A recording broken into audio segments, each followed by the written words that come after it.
Hello, Albuquerque. It's Monday. You know what that means?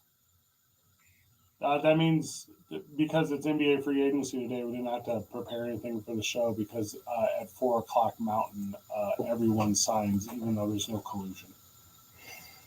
There's no tampering.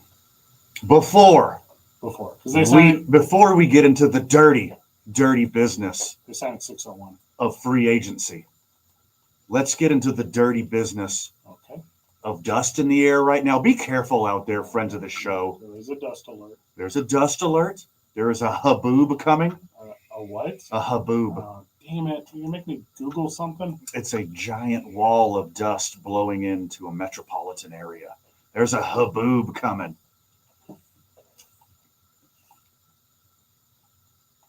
You thought I was talking about haboobs? We just got started on Monday. Let's wait until the 5 o'clock hour before we start talking about boobs, There's no dash. It's not ha-boob. Ha! Boobs. Nice. Well, no, if your cellular telephone didn't go off recently, I'd like to alert you that there's a dust storm coming. Watch out, guys. Hey, I turn all of those off. Low visibility. All those alerts. Low vis. Turned off. Yeah. I turned off. I do not get those. Is it because so many Amber Alerts ended up being people described exactly your face and stature and build? No one is kidnapping me. Dress and vehicle, everything except for the license plate. Is that why you turned it off? I have the most. I'm a 1 of 1 license plate. That is true. Yes. That's true. Only one I've ever seen. Oh, yeah, there's that. A type of intense dust storm carried by wind of a weather front or thunderstorm, haboob occurs regularly in dry land area. That's us. That's us. Regions throughout the world, including off Earth, it happens too. Off of Earth? Yeah. They just blow off of Earth? Or it happens on other planets? It happens on other planets. Dang, that's cool.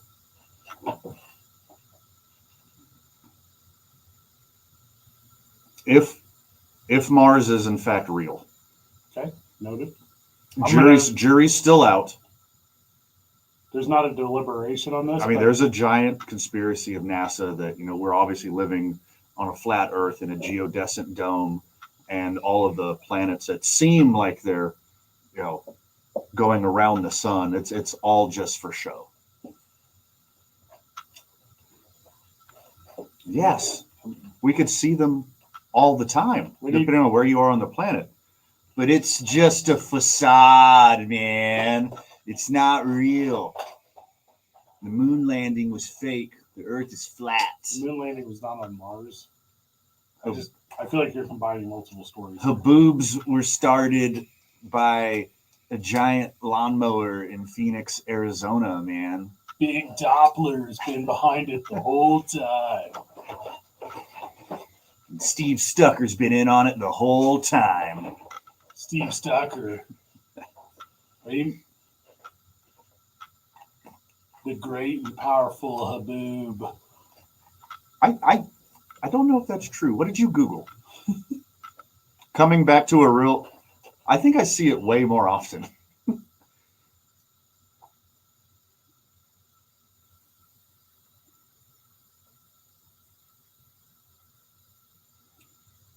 Okay. What if you're like me and you go like 2015, like fighter pilot eyes, and I could see Mars even when it's on the other side of the planet?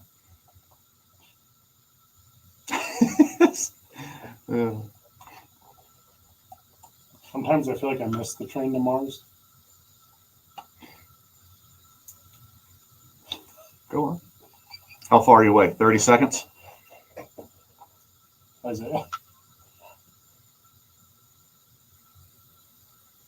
Oh, well within that.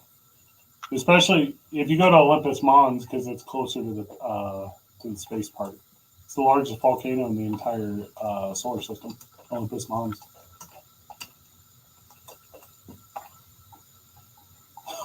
The top of the planet. It has seasons. Mars does. If you could travel at the speed of light or right under the speed of light. It would only take 3 minutes to get to Mars. That's super close. But you cannot do that, though. Well, Zay just said it takes 100 years to get there. No, he said within 100 years. The average surface, Within 100 years, it will take us 3 minutes to get to Mars, is what you're saying. the average surface temperature of Mars is what is Celsius? The other one, we're Fahrenheit, right? So the average surface temperature is 80 degrees under 0 Fahrenheit. Bring a jacket. Yep.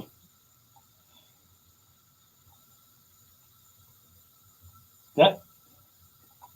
No matter what, we're going to be 7 to 10 months from now, anyways. We might as well go. Just start now. There are blue-tinged sunsets due to the way the dust settles in the thin Martian atmosphere. Yeah, crazy. Did you know there are 20 robots on Mars? Yeah, there you go. So watch out for the haboobs today, guys. Very dangerous. Low vis. It's got for now. 2 tiny moons. The moon has moons? Mars has moons. Mars has moons. Okay. Phobos and Deimos. They're potato shaped. Aw. They're taters with craters. You made yourself pop on that one. Like russets or Idahos or fingerlings? Like what kind? No? Purples? Yes. Okay. Isaiah Johnson's here. Isaiah, welcome. Welcome back. How was your vacation? Where'd you go? Bermuda? Bahama? Come on, pretty mama. Ooh, what do you got against Bermudans?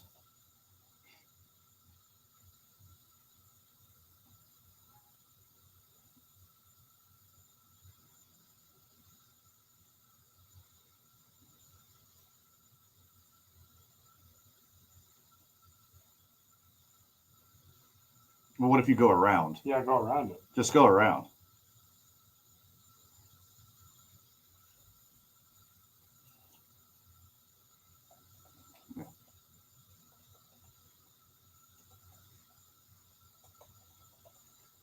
Yeah, just whip around and come in through the east side. You'll be fine.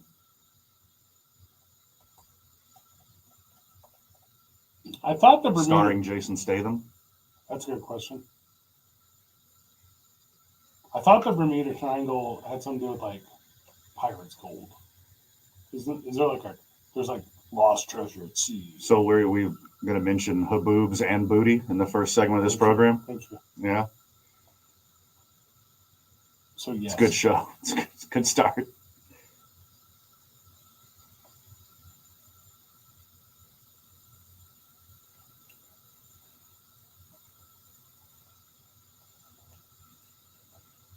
Oh, you reset your body clock in a week? No, that's sweet. To be fair, to be fair, if you had to be here for a 7 o'clock show, and I know where you live, and you woke up at 6:40, you would have been late.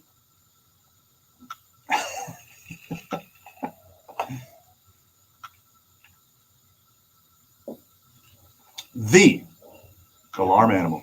That's a good one.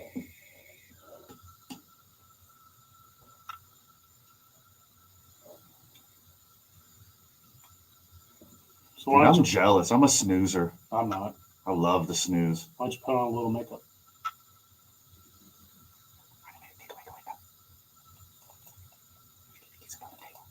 I wanted to. Ton going on today.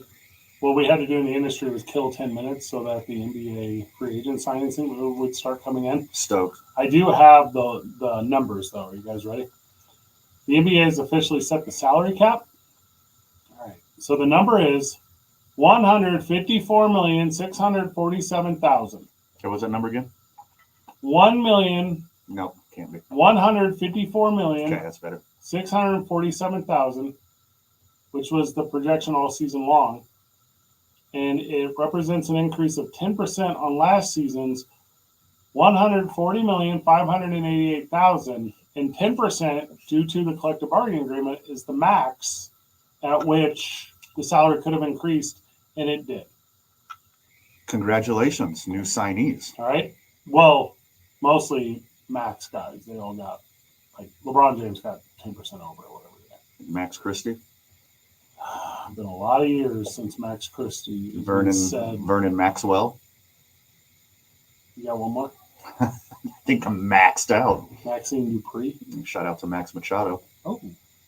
Catch me on him every Saturday morning. The salary cap is $154,647,000. The luxury tax line, so if you go over. That will get you 2 3/4 LeBron Jameses. Yeah, you're on your way. Yeah. His thing just came out too. We'll talk about that in a moment. The luxury tax line is $187,895,000. Ooh, ominous. So really, you got like $30 million in play on top of the salary cap for the first apron. Well, that's different. So the first tax apron is $195,945,000. So that's the salary cap. Well, the luxury tax is the salary cap because that's 1-to-1 on every dollar over, and then the first tax apron is where it goes. Is it 2-to-1 after that? And then the second tax apron, which is $207,824,000, is where you get hit again. So that's the salary cap. Correct. Okay. Now there's a floor. $139,182,000. You have to spend that money. Yeah. So you can only get 2 1/4 LeBron Jameses? Well, and this is why some guys get paid for no reason. Yeah, pretty sweet. The non-taxpayer mid-level exception is $14,104,000. So what does that mean, you say? Mm-hmm. So that's a player completed their rookie contract. This off the top of my head, I'm not sure how accurate this is. This is a player completed their rookie contract, but then didn't sign a long-term deal, and you can sign them to a one-term deal, a 1-year length deal at this price, and it doesn't affect your salary cap number. Incredible. Give me 15 of those guys. That's what you want. I could do some work. Taxpayer mid-level exception? Ooh. $5,685,000, which does go against your cap. Give me 30 of those guys. I could put in some work. Now, I don't know what this number is. The room exception? The room exception? Room exception. The room exception. I did not hit her. What does that mean? It's from the movie The Room. I do know that reference.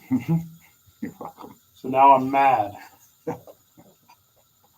That's like $8 million. So we got to figure out what that is. Somebody look up what the room exception is. $8,781,000. I don't know what that is. The biannual exception is $5 million, and maximum salaries look like this: 6 years or fewer, $38 million per year. 7 to 9 years. Room exception allows teams under the salary cap to sign players, even if it pushes them over the cap. It's another mid-level exception. Okay. Now the maximum it's MLE, not to be confused with the MLM. Yeah. Which your dumbest aunt on Facebook is probably part of one. Mm-hmm. An MLM, not an MLE. Probably. Yeah. Salaries. 6 years or fewer, you can make $38,661,750. 7 to 9 years, $46,394,100. And if it's 10 years plus, boys, $54,126,450. So there you go. Now, if you want to throw some coin in on a trade, you're going to get max just under $8 million. And the maximum Exhibit 10 bonus, which I also don't know what that is just $85,000. So chump change. The exhibit bonus? That's when they put a bonus on top of your bonus. Exactly. I heard you like bonuses on your bonus, dog. But you were right, man. The real hard cap number is $195,945,000, which is the first tax apron. So go anywhere between 154 and 195. You're fine. You're fine. Yeah. And this all came up because Golden State was paying way more than everyone else. Whatever. So now you know. You got it all figured out. We'll tell you where the players are going when we get back from the break, because that's going to start to roll in. I don't know if I'm excited about this. I just didn't see a bunch of names. Sham said he's done with Sergio. I can't make it without it. Sham said.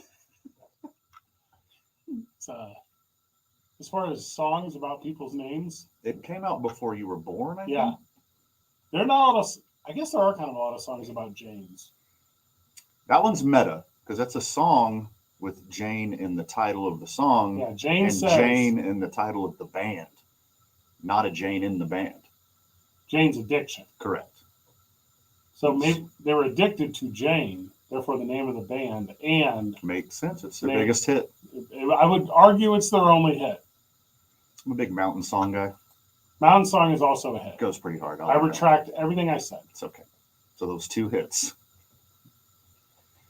Today's I-9 Varsity Day is the I-9 Varsity with people's names in the song titles. Today's I-9 Varsity. We've done this one before, but it's one of my favorites. It's been a minute. It's been years. Stoked.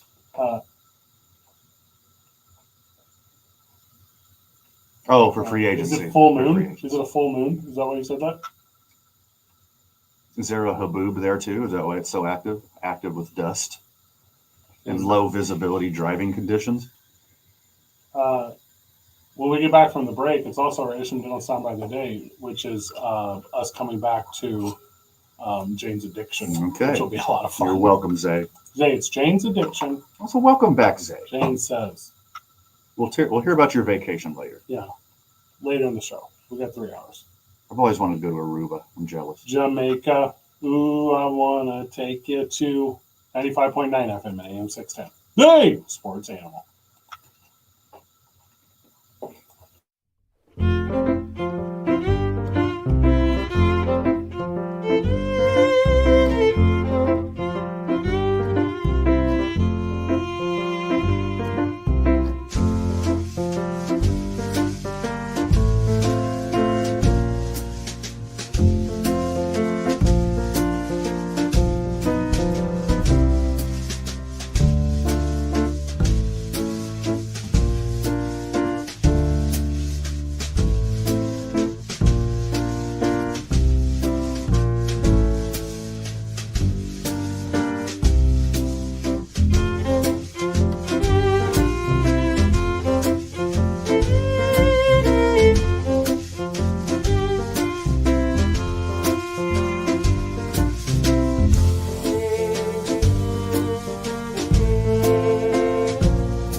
It's the live version with the steel drums. There's only the live version.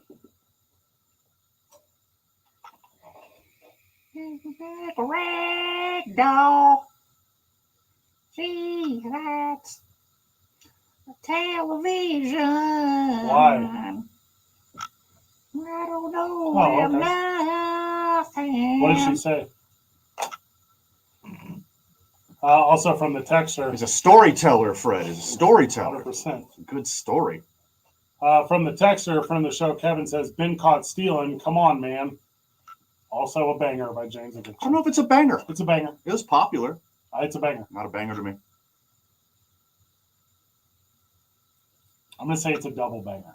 Whoa, a double banger? No, a single banger. 3/4 of a banger. Some platinum. Also, platinum's not what it used to be. Mike Posner's got a lot of platinum hits. He's only got one hit. Top Mike Posner right on the show. What's Mike Posner? I'm not familiar with that. Who's that one? You are very familiar with him. Also, big thank you to Scott Isham at Isham Dental. Go to ishamdentalabq.com, 505-881-0422. You go to the website, ishamdentalabq.com, you get that exclusive offer, free exam and x-ray. And you can have fingers that have been in my mouth, Van's mouth, and Isaiah's mouth in your mouth. It will help you with those dentures and all of your dental work. $550 per arch, $1,000 for the set, taking all forms of insurance and Medicare A and B. So there you go. Here's my thing, Van. When it comes to NBA free agency, I need everyone to stop pretending like they're not regularly talking to each other's players. I'm over it. There's all these 601 contract signings, Eastern, 601 Eastern. Because Santi Aldama, or whoever this cat is, did not, at 601 today, sign a $52.5 million deal to return to the Grizzlies. I guess he could return, but you get the point. It's wild to me. Also, I hear Bam is going to San Antonio. Good get. It would be a good one. Did it happen? Mm-mm. No, you're doing your fan voice again.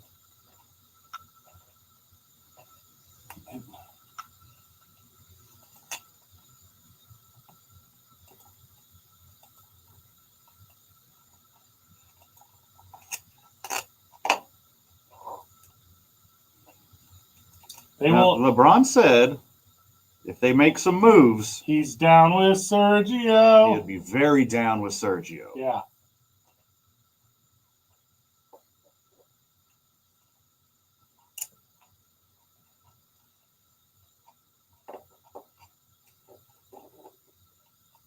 They did not pick up. No.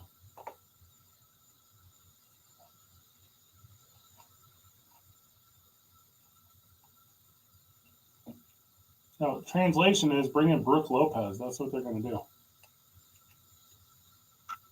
That's who it'll be. It'll be Brooke Lopez. He's not very good. So reports from NBA insider Vans Nunlina. Yes. He's he's Hispanic. LeBron will negotiate. That's what I said, Vans Nunlina. He said just now on record that LeBron will negotiate. Again, Vans, not Shams. Quit putting words in his mouth. Do me a favor. Do that reporting as if you were George W. Bush immediately following 9/11. Can you please tell us what LeBron intends to do if you're George W. Bush immediately following 9/11? Sure. Now here's the thing. There's a player in the National Basketball Association, and he is willing, God willing, Lord willing, sign an extension. Is he willing to negotiate? He's going to negotiate. Okay, cool. Unlike what I do with these terrorist organizations. Yeah, he doesn't negotiate with them. Don't. I'll never. Yeah, watch this drop. Your George W. is underused on this program. All of my voices are underused on this program. You know what's funny? Because you, Van Nunley, not very good at radio. You, Van Nunley, doing voices, incredibly good at radio. I should have switched careers a long time ago. Yeah. Which I don't hate. Well, I'll make a conscious effort to work some in. Okay. You need a good coach like Mike Brown. The music with Nixie. That was weird, right?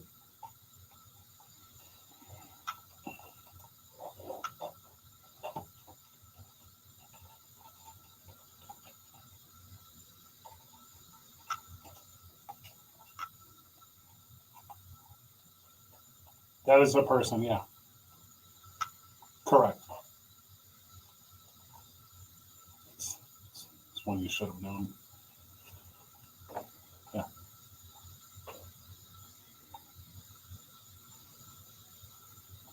Well, the only way that Don Staley would work in New York is if Zoran Mamadani got his way. That would have been the only way.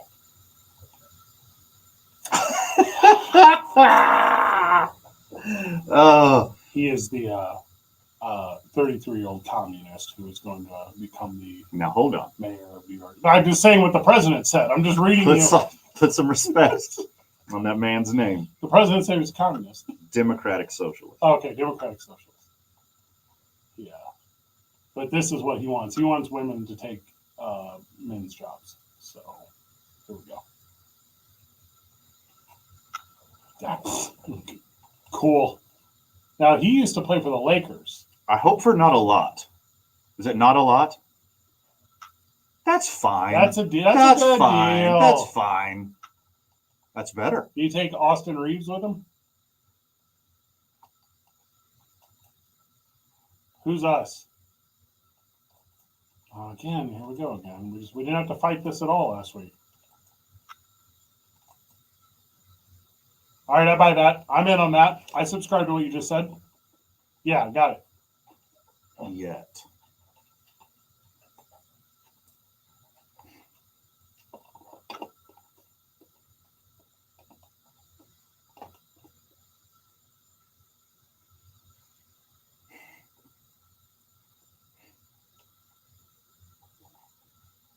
Turned down $90 million to us and them, so he don't care.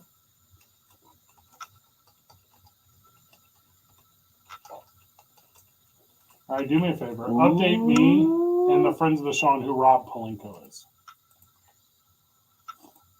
You remember that game they used to play? Yeah. Price is Right. Price is Right, where you drop the puck and it goes all around and ding, ding, ding, ding, He's ding, the ding, he's the guy who looks just like Rob Lowe, right? Same guy. Rob Lowe Pelinka. Is that correct? He's like very handsome. He's not bad looking.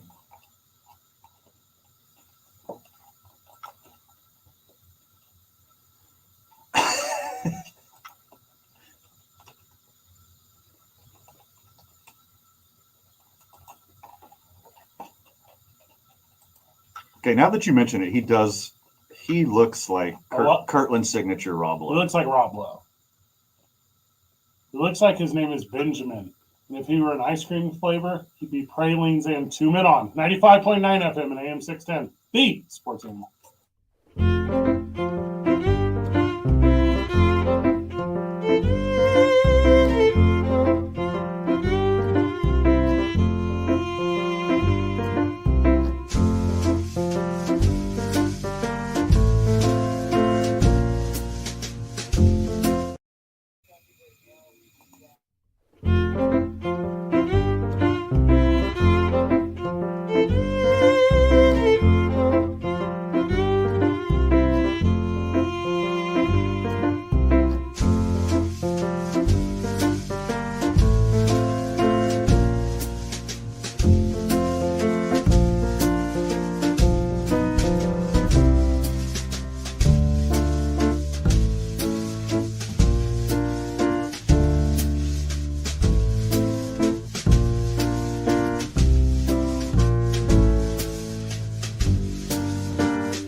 Welcome back to Two Men On.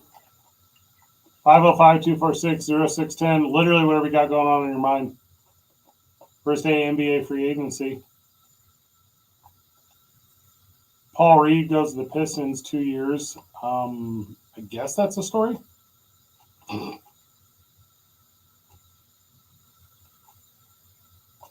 really don't know who's going to end up being contributors anymore. Because I used to think there was this idea you had to have a big three. This goes back to my Michael Jordan, Scottie Pippen, and then whoever the third person was mentality. I don't think it's true anymore. We just saw that in Oklahoma City. We did. And teams that have done that have kind of given up on it. Like the Celtics just gave up completely. They had they have a big three, but it's a big three spread out in between four people. Yes. And then the Nuggets have a big one and a bunch of losers. And then Oklahoma City has like a big one and then 8 good ones after that. So it's almost like any possible combination of good players can work in the NBA. He's going to do it at the same time. It's not the size of your big three, it's how you use it. Mm-hmm. That's what they always say. That's what I've heard. That's what I tell myself in the mirror. There's not like a NBA thing that I think would be a huge deal. Like wherever Russell Westbrook goes, Sure. Yeah, okay. Yeah. If he goes to the Knicks, that'd be cool. Get a cool new jersey you could put in your collection. Jordan Clarkson, kind of the same thing. If he goes to the Knicks. This year's free agent class is thin. That's cute. It's a cute way to describe it. You don't think Luke Kennard is a game changer? Okay.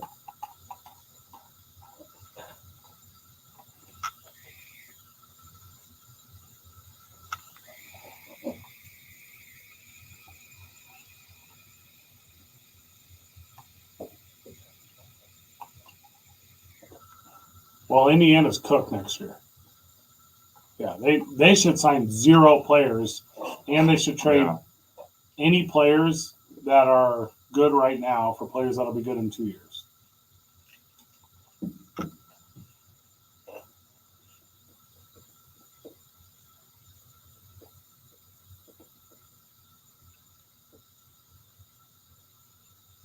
Does he still go by that? Okay. If the number one target in the free agent market Okay. is Miles Turner, That's not very good. that's not a great year. If the number 5 target, and I'm smashing a couple lists together here, That's hot. is DeAndre Ayton, it's a slow year. Pretty slow year. Nothing against these guys' athleticism or basketball ability. Mostly their basketball. They're just like not at the top of the mountain. These are role players. Like, these are second team guys. Yeah, I agree with that. Most people got Josh Giddey ranked 3rd or 4th on the free agent list. Is he cool now, or is he still under weird stuff? I don't know. I haven't checked in with his mom recently, but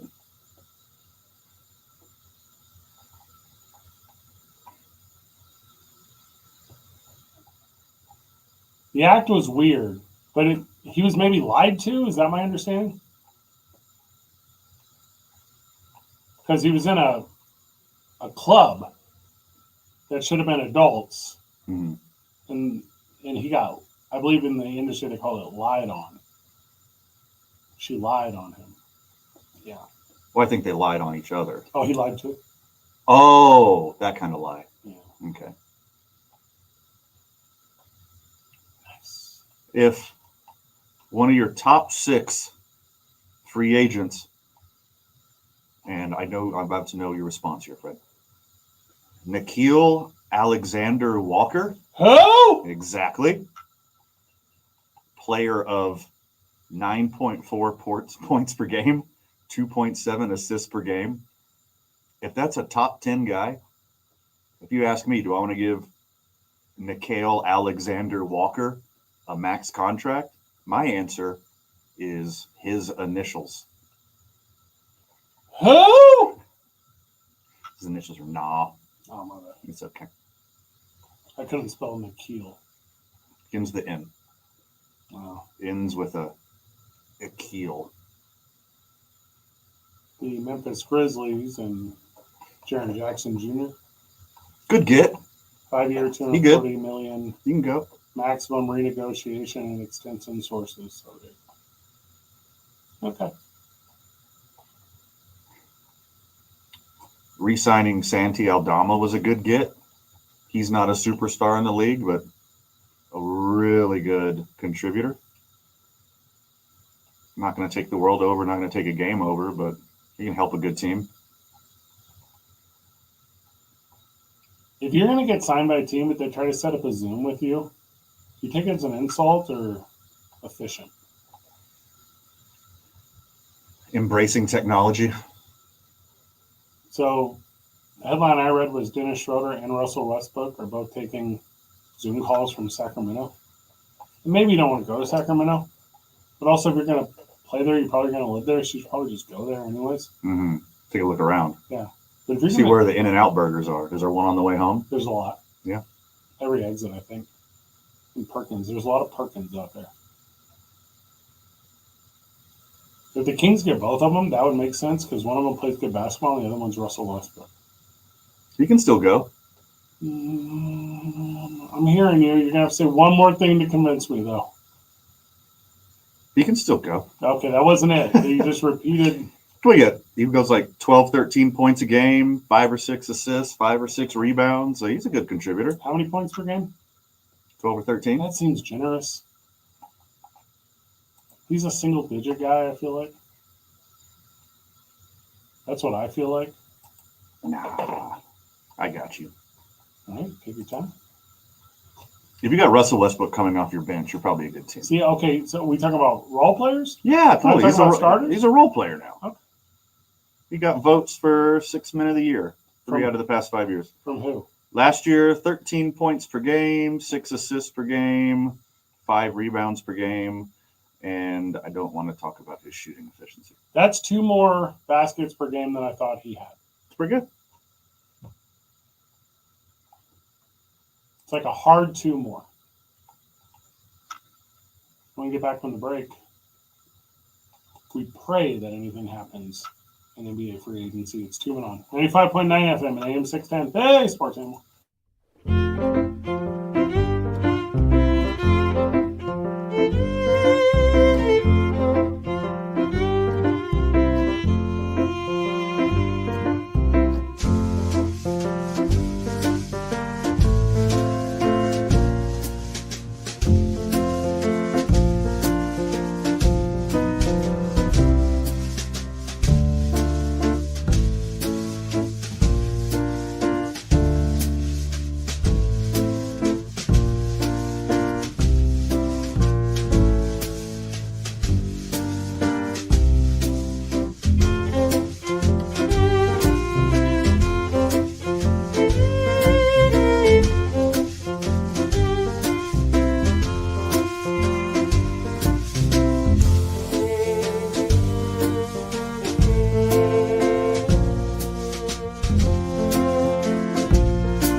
Welcome back to Two Men On.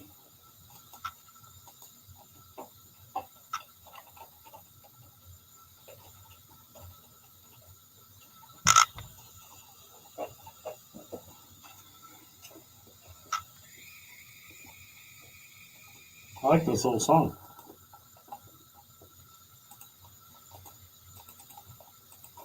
Over the weekend, I spent a ton of time with the New Mexico Sports Hall of Fame. Did a whole bunch of fun stuff with them. So congratulations to all the inductees who went in. Very cool. Over the weekend. Participated in the golf event. Had a blast at the gala. Alana Nichols, who's a former club kid, so let's go. All right. The only athlete, female athlete to ever medal in the summer and winter Paralympics. So cool. Yeah, so she got gold medal. Fred Young obviously played football forever. Michael Sinclair as well. Cowboy Roy Cooper, and of course Steve Loy, who is famed for the world of golf as the agent, manager of Davis Love and Phil Mickelson, and obviously all the stuff he does with courses. So just an incredibly cool and fun weekend. I'm going to say this. Eastern New Mexico University represented. Sure. Like, very cool. Yeah, a ton of their former everything's out, and it was awesome. Roy Cooper passed away right before the presentation this past weekend, and his son moved me to emotion. Oof. And it was, the loss of my life recently. Sure. And just an incredible little weekend. So thank you to New Mexico Sports Hall of Fame for including me and making the Boys and Girls Club of Central New Mexico one of their charitable benefactors. Incredible. Just incredible. So, excellent. Yeah, excellent. It's fun to be recognized by your stuff. Alana Nichols is going to join us this week too. That's cool. Travel day today. Farmington kid. Farmington. Group of the club. I like Farmington. Yeah. I like the Black Canyons out there. Very pretty.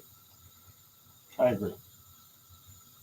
Also, it's 2025. Right? Canyons. All canyons matter. All canyons. Yeah. But she'll join us. Also, I talked about this last night. There's a process for Boys and Girls Club of America Hall of Fame. I believe not only is she a prime candidate, she would be. Should be. Yeah. Representing all youth that have ever been fortunate enough to develop. Golf fans and fans of my other program, Fill in the Holes, stay tuned. Steve Loy will be joining in the next couple weeks. That'd be fun. Whenever the stars line up, it's going to be a very interesting show.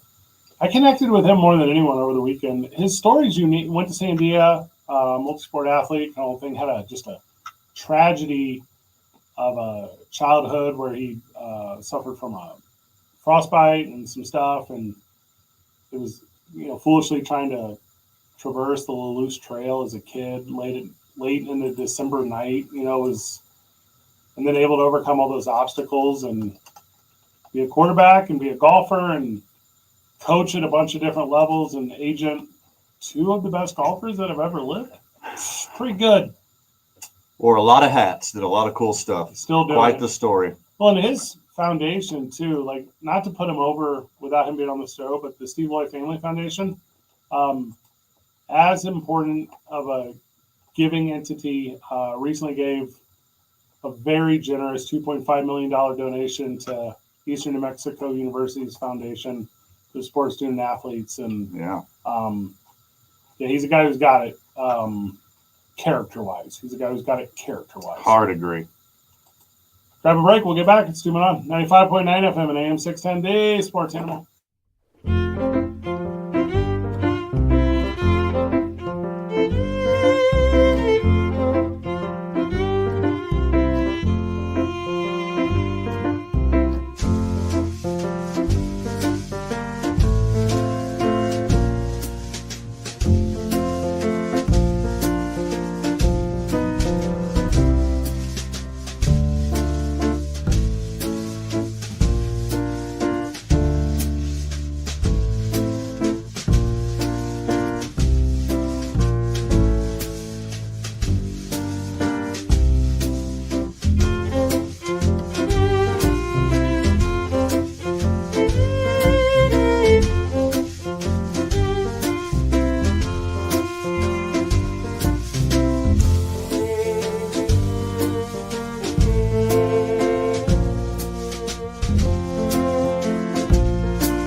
Welcome back to the program, Duke City. Welcome back to Two Men On. Welcome back to 95.9 FM, AM 610, the sports animal. 1 hour in the books, 2 hours to go. Got a full show for you. No Isotopes baseball. And that's okay. The boys deserve a day off. Free agency in full swing. Going to shoot you real straight, friends of the show. Probably the most boring first hour of free agency since the internet was invented. This one isn't hitting as hard as it usually does. This is one of my favorite days of the year in the sports world. I like it in all sports, but it seems like NBA free agency moves super fast, just lightning fast. Flies right by. Today, not so much. Not a lot of big deals, no big trades, no big moves, no surprises so far. Lakers haven't made a big move. Their Achilles heel last season was they didn't have a big man to hold down the middle, and they kind of got ran over. They kind of got pushed around. Luka and LeBron, and to another degree, old Reeves, looks like they're putting in some work together. They're starting to gel towards the end of the season, but no big presence in the middle. Zay, a Lakers fan, a Lakers homer, you go beyond fan. You take it to a new level. Who do you have your eye on in free agency or trades? Because I got a couple good ideas, but I want to hear yours first. Okay.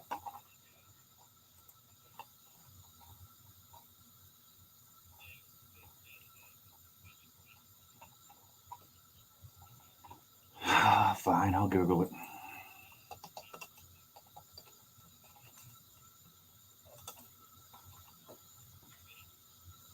Well, he looks 12, 23 years old. You've been around a minute. Yeah, that's a depth piece. That's going to have nothing to do with the success of the basketball team.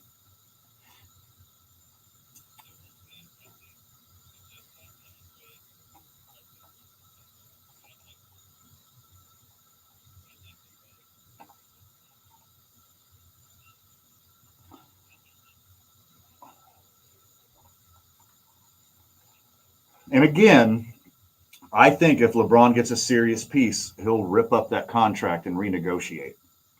But if they're not going to make, the Lakers aren't going to make some serious moves, which they should in the Mark Walter era. Like they should take the big swing, spend the big money, get the big names, because that's obviously what he did for the Dodgers. The Dodgers are set up for success for a decade now, and they always will be with that kind of bankroll.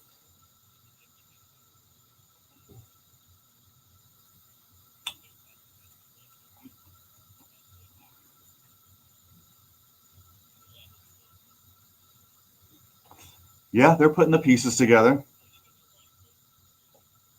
Agree. Yeah, they're going to be trouble next year.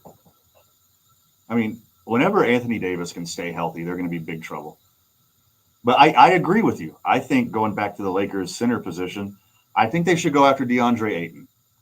But if you're going to have DeAndre Ayton, who is injury prone, whether it's not like a major injury, he's always got soft tissue injuries happening all the friggin' time. You need a good backup. So I think you have to go after two names. So you bag Ayton, and you're going to have to get him unless LeBron renegotiates. And I don't know if signing DeAndre Ayton is enough to make LeBron James want to renegotiate. Like getting Giannis or getting Sabonis. Like those are the kind of things that will make LeBron James rip up that contract and start over again. I don't think DeAndre Ayton's the one that's going to push the meter that much. But with that being said, if you're able to get DeAndre Ayton, he's injury prone, so you got to get a better backup. So I would say you go after Ayton and Capella, Ayton and Brook Lopez. You got to double dip them. Capella coming off the bench, you got to double dip your centers, man. Number one, they need a break. Obviously, they're big dudes. They need a breather. And number two, like these guys who are left on the free agent market and the people who are like willing to be traded are all injury prone. So you got to have two of them.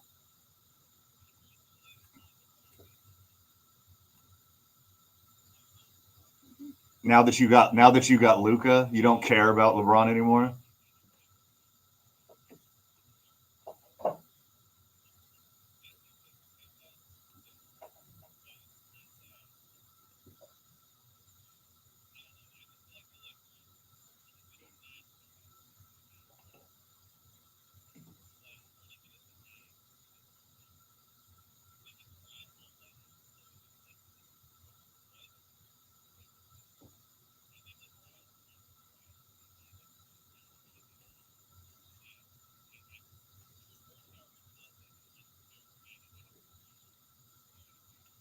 Not at that salary.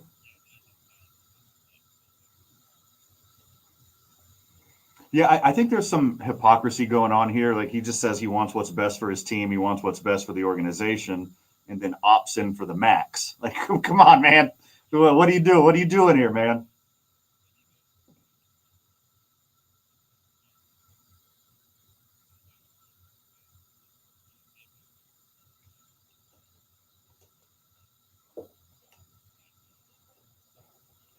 Well, ring culture is by proxy talking head stuff. Like this is all started from like ESPN having 8 television channels and having to fill up content all the time. So the easiest conversation is MJ versus LeBron. If you don't have anything real to talk about, just do a MJ versus LeBron segment. Then of course somebody's going to say, "Oh well, LeBron has the stats. He's easily the on paper the greatest player of all time." Oh, Michael Jordan got the rings, playoff success. He had to go to the big three. Blah blah blah blah blah blah. It's a played out argument, but it fills content, like it fills segments, and they've been going to that well over and over again forever, and it trickles down the sports fan. It trickles down to Instagram and Facebook and Twitter and whatever else. It trickles down to this show. Like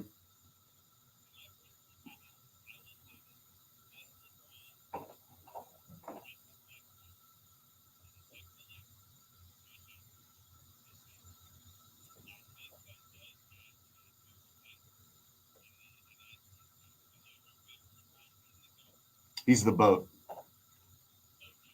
He's the best of all time. He's not the greatest of all time. It's an easy cop out for me. See, I get to play both sides, Zay. So I'm always right.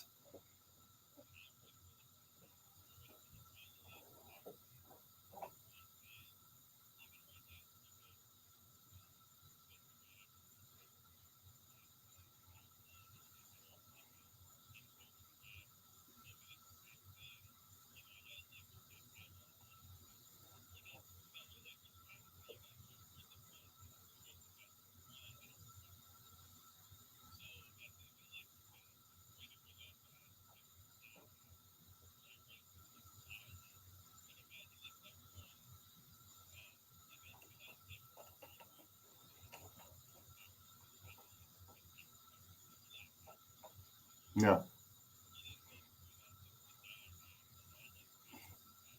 Not really. No, I was a child. Like I was a child since the Packers had dog days. It's been incredible. Back to back Hall of Fame quarterbacks and look like we got a third already. It's spoils. It's an embarrassment of riches being a Packers fan.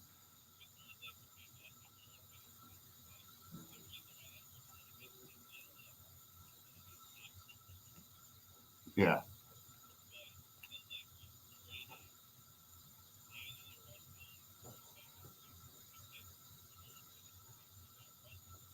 Yeah.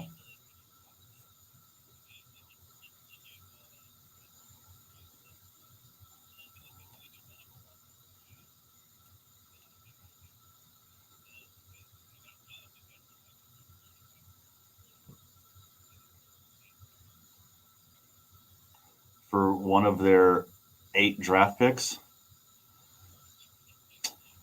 Nuggets trading Michael Porter Jr. to Nets for Cam Johnson. All right, I think Cam Johnson can go. I think the Nuggets just got the better end of this deal. This is probably a money thing. I don't know the contracts.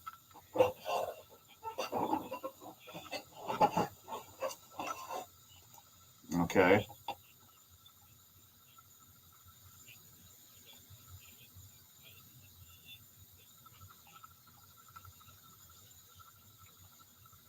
Well, don't be surprised to me if this is all money, because I bet that the Brooklyn Nets will take a little money in with this deal. The Nuggets will give them a little money, and then they're going to release Michael Porter Jr. to be a free agent, because the Nets are obviously going super young with all those picks, and Cam Johnson, while he's still young, is a veteran compared to the rest of the team. Cam Johnson can still go. I don't know if Michael Porter Jr. is going to be able to contribute that much, at least not at the way he used to. Plus, his whole family is insane. It wouldn't surprise me. You don't know about all the Porters? Check that out. One of his brothers committed like vehicular homicide. His other brother was the one that like is caught up in the betting scandal and blackballed from the NBA. And there's another brother who did something else stupid. Yeah, Michael Porter Jr. is like the only semi-sane Porter. It's a tragedy. It's like soap opera family. Like, yeah, like there will be a after school special with actors reenacting the Porter family, probably on, I don't know, BET or the WB or something.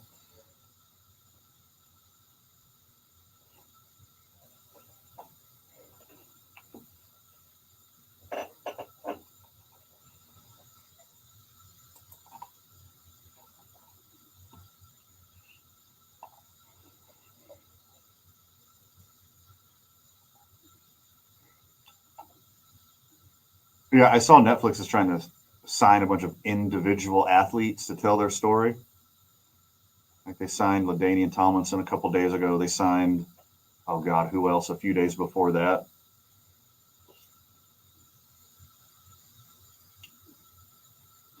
LaDainian Tomlinson is going to Taos.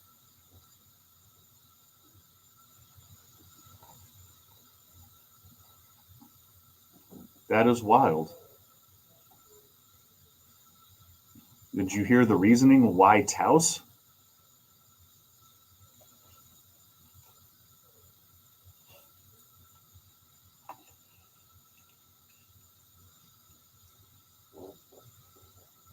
Okay. All right. Well, in about 4 to 8 years, there's going to be a scourge of good running backs coming out of Taos.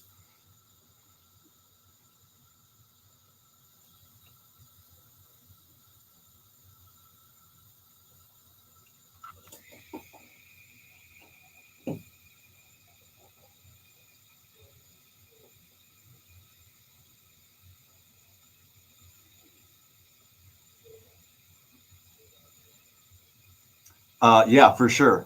Yeah, I would be more brain racked. I don't want their brain turning into mush in their 40s.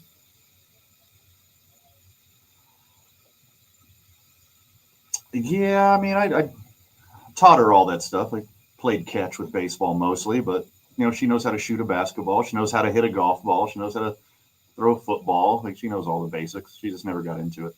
More arts and sciences, my kiddos. More free agency talk. Hopefully, more breaking news. Michael Porter Jr. to the Nets. Cam Johnson to the Nuggets. More updates when we get back. You listen to 2 Men On 95.9 FM, AM 610, the Sports Animal.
An old-fashioned NFL trade happened. Jalen Ramsey, who's a me guy, went from Miami to Pittsburgh for Minka Fitzpatrick, who's a we guy. Probably a win here for the Dolphins, I think. Didn't Fitzpatrick get drafted by him? Or am I making that up? Correct. Yeah, he went back. These guys, I think, are on the opposite end of the spectrum when it comes to personality types, which I think is important for the locker room. I do also think that the Miami Dolphins head coach is cooked. Also, I don't think the Steelers head coach is any good either, so maybe a little bit of a push there. Yeah, sure. A lot going on in the Pittsburgh world. They're trying. Are they? I think they're really going all in on Aaron Rodgers. Well, if they trade T.J. Watt, they might get some talent around them. Well, do that next year. Ride T.J. Watt one more year. Gotta sign a deal first. McDaniel, is that his name in Miami? Mike McDaniel? Correct. He don't have it. He thought he had it. I'm on his team. I think he's good. Yeah, he was fine a couple years ago. Jonnu Smith and a 2027 7th-round pick for Pittsburgh. Don't they already have a tight end they don't use in Pittsburgh? What's Jonnu Smith going to do there? Jonnu Smith can go. Yeah. He's like a top 5 guy. There's already a dude. No, he's not. Yes, he literally is for like the past 3 years. No. He's incredible. No. Yeah, he's the best of the second tier. What? 5 is not second tier. 5 is top tier. Well, then he's top tier. No, he is not. Very much so. Okay, hey, check the numbers. Well, I'm a big Pat Fryermuth guy after last week, so I don't want him messed with. Well, morally, he's incredible. Yeah. Talent on the field, I would rather have John. Shut up! Shut up for saying that. And Aaron Rodgers said he's only playing 1 year. Is that what he said? Told Pat McAfee, I'm only playing 1 year. You never know with that guy. I feel like you never know with that guy. Never know with that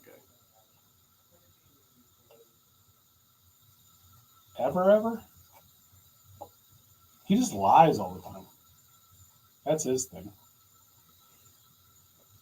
Yeah. There's some numbers behind this trade. I guess it involves Ramsey gets a little bit of a pay increase. Smith gets a little bit of a pay increase. And then Fitzpatrick gets to live in Miami, which is an upgrade. Awesome. Incredible. Yeah, my goodness. What a good shift for him. And I doubt he's going to be upset that he doesn't get to play with Aaron Rodgers. I'll tell you what it does do for Miami. It makes players afraid to go there.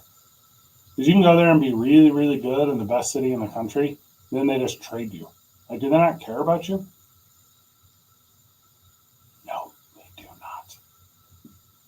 So that's going to freak people out when it comes time to pick. And now you don't have San Diego as another option, which kind of sucks. Jalen Ramsey has always been a head case. Seems like a head case. When he's on the field, like obviously the dude can go. When he's not, he's a head case. So it's like addition by subtraction. And to me, Minka Fitzpatrick went through a little bit of that earlier in his career, but I think he's a savvy, grounded veteran now. So you get to add that presence to your team. So this is like one of the most win-win trades I've seen in a while. The thing about Ramsey is I think he's the right kind of head case. Like he just fights with players on other teams. I guess he kind of fought with Mike McDaniel a little bit too, so maybe that. Mm-hmm. He doesn't seem like super weird off the field. I don't think he is, anyways. I haven't done my Jalen Ramsey due diligence. No, I don't think there's anything. I might be wrong, but he to me seems like a head case the way that the NFL used to call Terrell Owens a head case. Like, not really a head case. Oh, he's just fun. Just it's like a fun, cool guy. Yeah, he likes himself a lot. Hey, guys, my name's Jalen Ramsey. I'm here to play really good on this one side of the field. Also, he will do a lot better on that side of the field if TJ Watt is bearing down on dudes on that same side of the field. Hard agree. Fitzpatrick goes to Pro Bowls, right? I'm not making that up. No, he's very good. He's very good. Great addition to a football team. Mhm. If you're going to lose Jalen Ramsey, getting Minka Fitzpatrick is just an immediate replacement. Obviously, different positions, different styles, but as far as talent goes, they're just neck and neck. You know what Miami should do now is get like a tight end who has sucked somewhere else and bring them in. What's the name of the guy you like in Atlanta? Go get him. Ooh, little change of scenery for Kyle Pitts. Yeah, that would be I like that a lot. Because now you don't have a tight end. Him going to Miami and catching balls from Tua Tagaga Hagalaga Waga Huga would make me foolishly draft Kyle Pitts in fantasy again. You do it every year. He would 100% make me do it again. That's your every year. It's his year, Fred. Best shape of his career. Looks great in practice. Really going to be a focal point of the offense this coming season. Why are you saying that dumb stuff? It's deeply ingrained. I hung out with Rod Smith over the weekend. You know, Rod Smith played wide receiver for the Yeah. Broncos. If you remember, Patrick Surtain was Defensive Player of the Year. Bronco guy, obviously Rod Smith, Bronco guy. Mm-hmm. We were talking about in this show. I think he's the best undrafted player to ever play football. That's my opinion. A lot of people will say James Harrison. I'm going to stick with Rod Smith. Got 2 Super Bowls. Talking about Patrick Surtain, I goes, this cat got another chance? Could he get another one? He goes, he can get 5 in a row. Okay. Yeah. That good? I did some panel hosting at the Comic-Con this past weekend. Rod Smith, Michael Westbrook. They're both very nice. Soraya, are you familiar with her? I am not. She's a pro wrestler. Did some stuff with her.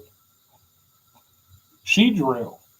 Oh, I bet. People came out for her. So I saw pictures, Of what? and I would like to know more about her. Are you talking about on the social media? Yes. Yeah. Posted a thing. I agree with. Seems lovely. Like a real talent, too, huh? I believe so. Should get her out here. Bring her talents to the Duke City. Come out and wrestle for me. Yeah, I would say so. We talked about it. So there's your big NFL news for the day. Also, and I'm not trying to be the guy that downplays like every single thing that happens in the NFL. But if we're getting into July and you don't have your best players signed to the deals you want to have them signed to, you're in a tough spot. Correct. Because now you're going to start figuring out moves. And this is when the conversations start. Because now these guys aren't going to talk to you for the rest of the week. It's holidays. It's everything else. Just, you know.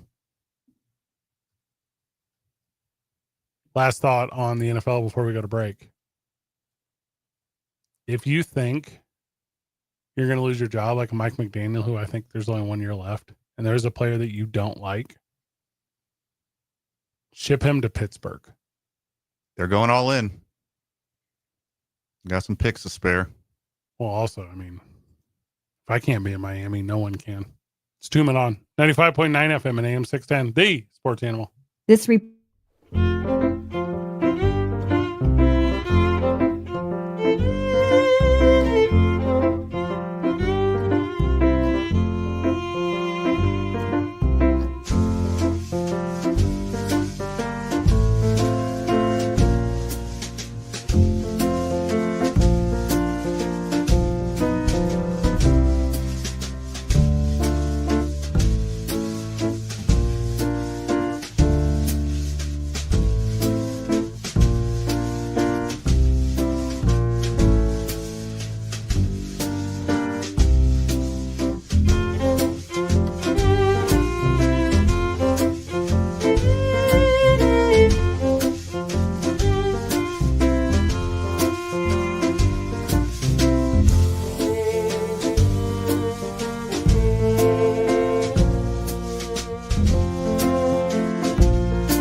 LeBron James, $52.6 million player option for next season.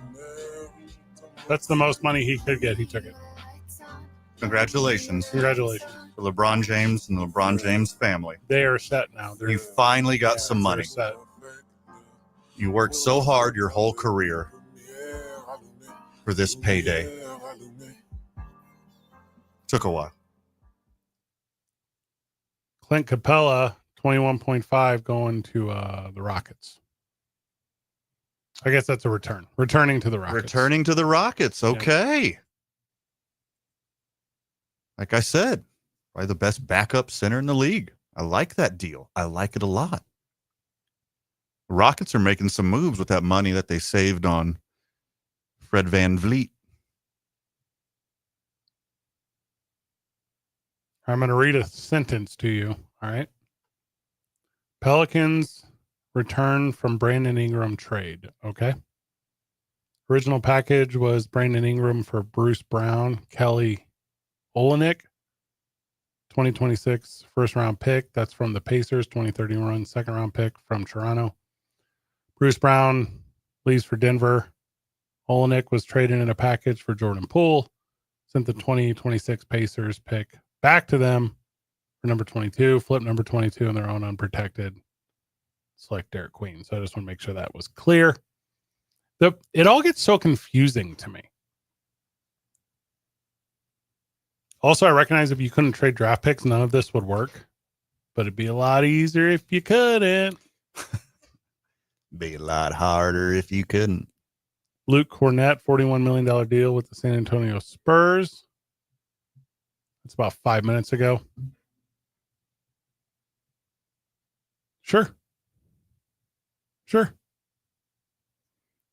Again, like, not the most exciting free agency I've ever experienced, but could be worse. If you asked me to watch highlights of Jason Williams' top 10 career plays instead, I would just do that right now. Mm-hmm. It'd be super sweet. That Dorian Finney-Smith's year 4 is non-guaranteed. It's a mutual option. So there you go.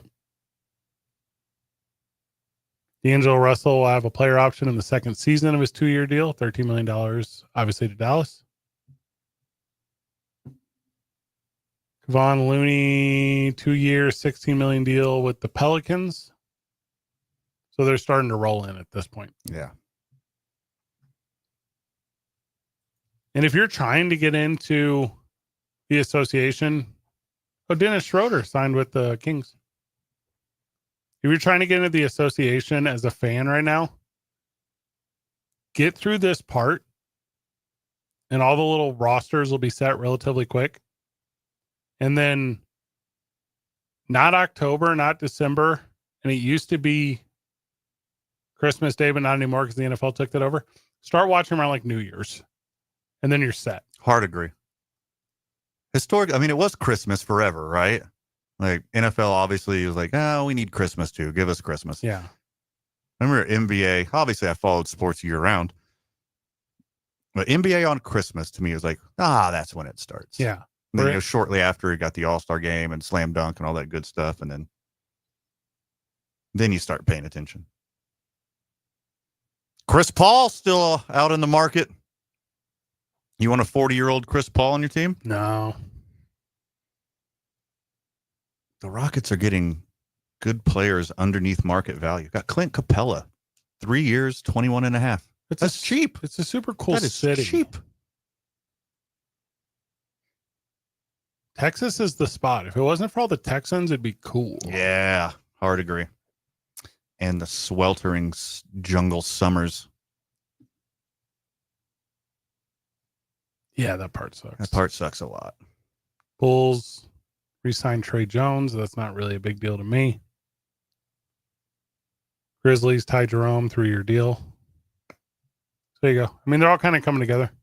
D'Angelo Russell and the Mavericks, if he passes it. I think that's a good get. Yeah, it's a good get. Got a Lakers signing. Jake LaRaviva? I don't know who that is. LaRavia. Is he new? No, but he's not old either. He's going to be like the third center on that team. Oh, is he big boy? He's a power forward, but he's like a center size. Okay. Am I correct? Well, they need a big man. And you don't really even need him all season long. You just need him in the playoffs.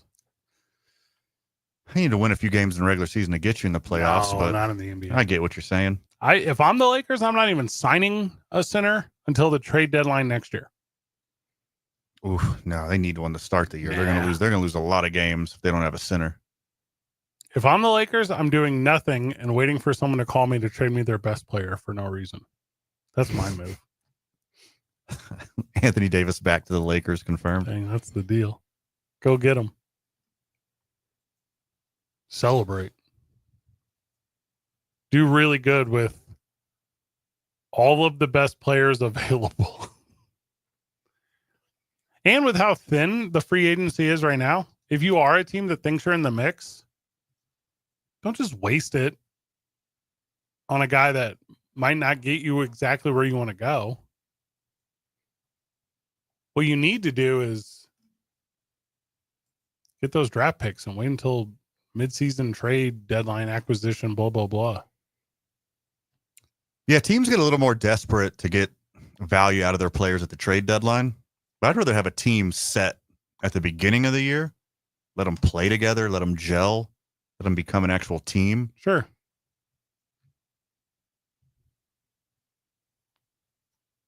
But how quickly do they become a team? Miles Turner's still out there. Kuminga's still out there. Giddey's still out there. Nah still out there. Ayton's still out there. What about Awe? Malik Beasley's still out there. Let's go. But I don't think Malik Beasley's going to get signed by anybody. No, he's got some stuff going on. Yeah, he got a little bit of stuff going Not a on. cool guy. Some bad decisions. Today's I-9 Varsity, when we get back, the I-9 Varsity of songs about names. It's 2 Men On. 95.9 FM and AM 610. They Sports Animal. This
Welcome back to Tuning On. Welcome back to the program. Today's 99 Varsity, 99 Varsity of songs with names in the title. Basketball leagues, Nike Kids Camp, volleyball, multi-sport discovery programs all currently going on. With 99 Sports, you can reach out to them. League office 280 at 99sports.com, 505-312-4999. Connect with they, and they will set you up for same-day practice and play. A ton going on over there. Today's the I-9 Varsity, the I-9 Varsity of songs with names in the title. Van, would you like to go first or last? I can kick this thing off. All right, go ahead. My favorite rapper Okay. is MF Doom. Everyone knows that. Everyone knows that. I Yeah. talk about it ad nauseum. Uh-huh. I'm in the market for a golf putter right now that looks like MF Doom's mask. So Oh, I'm really okay. leaning into this thing. Okay. And he had one that I didn't know was a name forever. All right. He had a song called Radon under the alias Victor Vaughn. Earth People. Very good side project. Got You're it. thinking of Cool Keith. Sorry. And I just thought it was a weird name for a song. Come to find out, years later, I find out that Radon is the name of Tommy Chong's daughter. So the song is named after Oh. Ray Don Chong. And I listened to the song for a decade, not knowing it was named after them. So first on my I-9 Varsity of songs, with people's names in them, Radon by MF Doom. That's a very good one. Isaiah? I'm gonna go a good old classic, Amy Winehouse, Valerie. Okay, so this one's a cover. This is a good one. Okay. Well, to me, it's Amy Winehouse, but also So Steve Winwood hit originally, but yes, it's a banger. the person who introduced it to me, his name was Valerie. Also, Oh. Okay. Okay, I like where you're going with this. Now, obviously, it's my turn. Mm-hmm. Now, there's a couple ways to go here.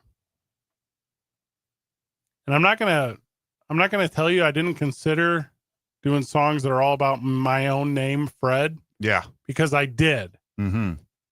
But I'm not going to here. Instead, I'm going to go with Buddy Holly by Weezer. Good Van. one. Yeah. Now, there's a little bit of a double dipper here All right. because Buddy Holly, also a musician, and ooh, you look just like Buddy Holly. So, Van, give me Buddy Holly by Weezer, Oh, my list about And, songs with people. Mary Tyler Moore. And a Mary Tyler Moore. Of course. Naturally. Of course. Van. This next one hits very close to my heart Okay.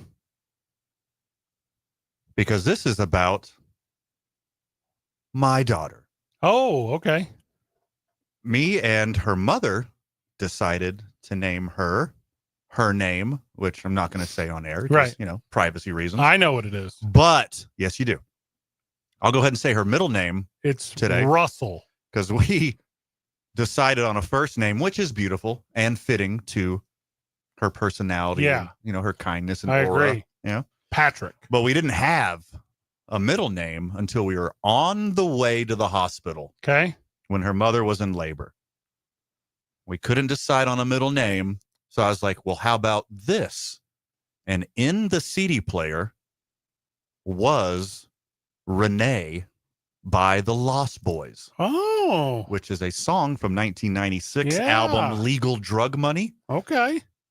Lost Boys had a very high peak. It didn't last very long. Well, if you're going to set the tone for Yeah. a delivery, so, that's how you do it. yeah.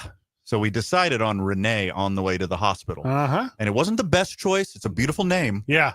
the way it rhymes and flows with her whole name. Yeah. But it's pretty ominous because the song is about a woman being robbed on the subway of a Oh. chain that her boyfriend gave her. So the song, not very fitting. The name, beautiful. Okay. There you go. Renee by Lost I Boys. can't believe you named your kid Carl Renee Nunley. That's crazy, right? That's crazy. Isaiah? I'm gonna go with Barry Bonds by Kanye West Ooh. featuring Lil Wayne. Here's another hit, Barry Bonds. This is because Kanye was in his prime at that time. He was giving hit after hit after hit after hit. So on another hit, he's saying, here's another hit, Barry Bonds. I'm sure if I did the research, Barry Bonds may have been getting hits at that time. I don't know. Yeah, he had a few in his day. 2006, 2007. Yeah, he was doing all right. Okay. Might have been setting home run records. That's sweet. Actually, no, that album was like 2000. When was Graduation, Van? I feel like you might know off the top of your head. 4? Yeah. Yeah, I said earlier in early hits, aughts. Yeah.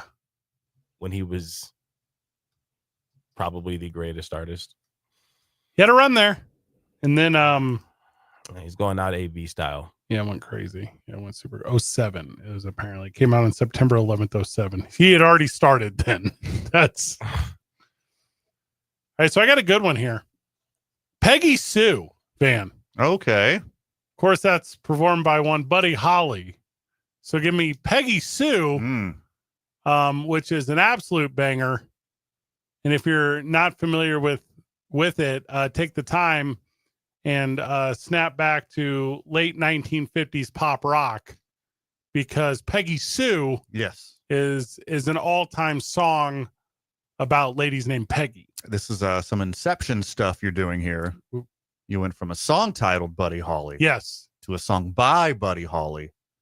Boy, am I on the edge of my seat where this thing's going to It's go. going to wrap up well. Yeah. Yep. Next on my I-9 varsity, I have. Buddy Holly and the Crickets, Isaiah, just so you know. Okay. They played on the Ed Sullivan. It was a big deal. That's pretty talented. They had it. Talented crickets. Yeah. Jiminy there. Of Crickets, possibly the most famous. I'm going to keep it on the personal level. Okay. Keep telling some personal stories. Yeah, please do. High school baseball coach is, of course, the legend. Are we doing this right now? Tom Forney, yes. Tom Forney, but you always refer to him as Tom Ford. Tom Ford. Yes. So next on my I-9 varsity, Tom Ford by Jay-Z. Yeah, that's a banger. Yes. It's an all-time banger.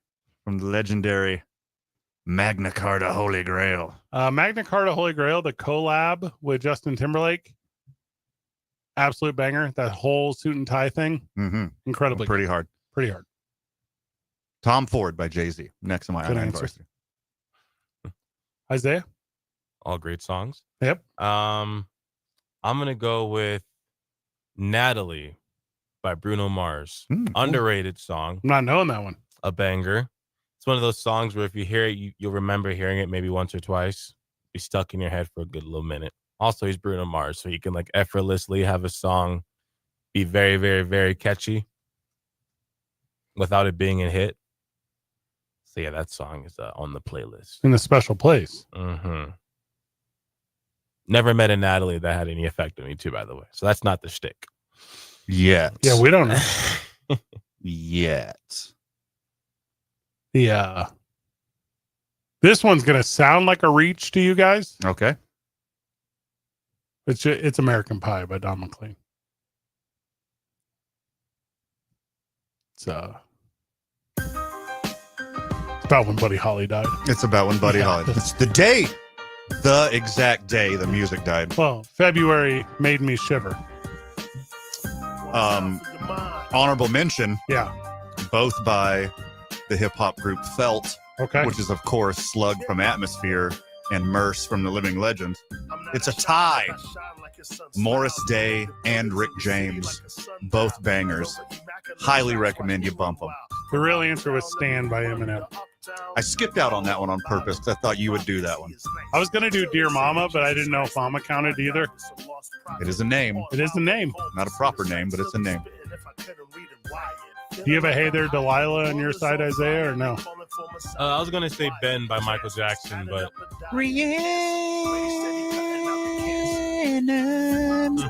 Billie Jean, way better if we're going for Michael Jackson songs about names. Oh, she's not your lover. Lola by the Kinks, put it in the mix too. Zooming on. Layla, Derek and the Dominoes. There's so many. Donda, Kanye West. Roxanne, the police. Yeah, I didn't grab any of the low hanging fruit that I was planning on originally. Jolene by everyone. Mm-hmm. 95.9 FM and AM 610. Now, I think technically Fancy was the name. That's her name. Her name is That's her Fancy. proper name. Yeah.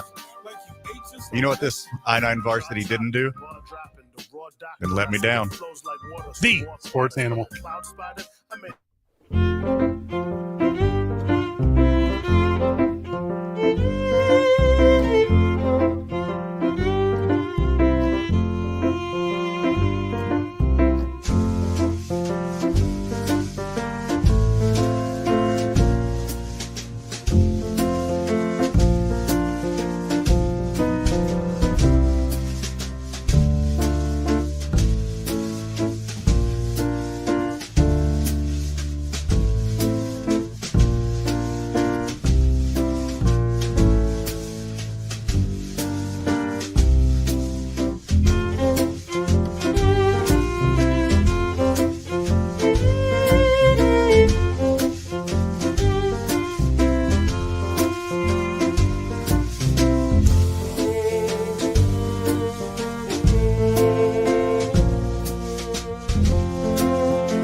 Welcome back to 2 Men On.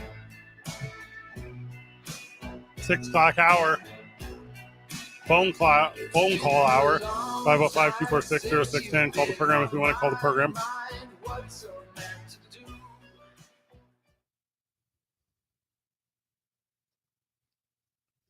Everything I'm reading here on the internet says Brooke Lopez loves Disneyland, and that's why he's going to sign with the Lakers.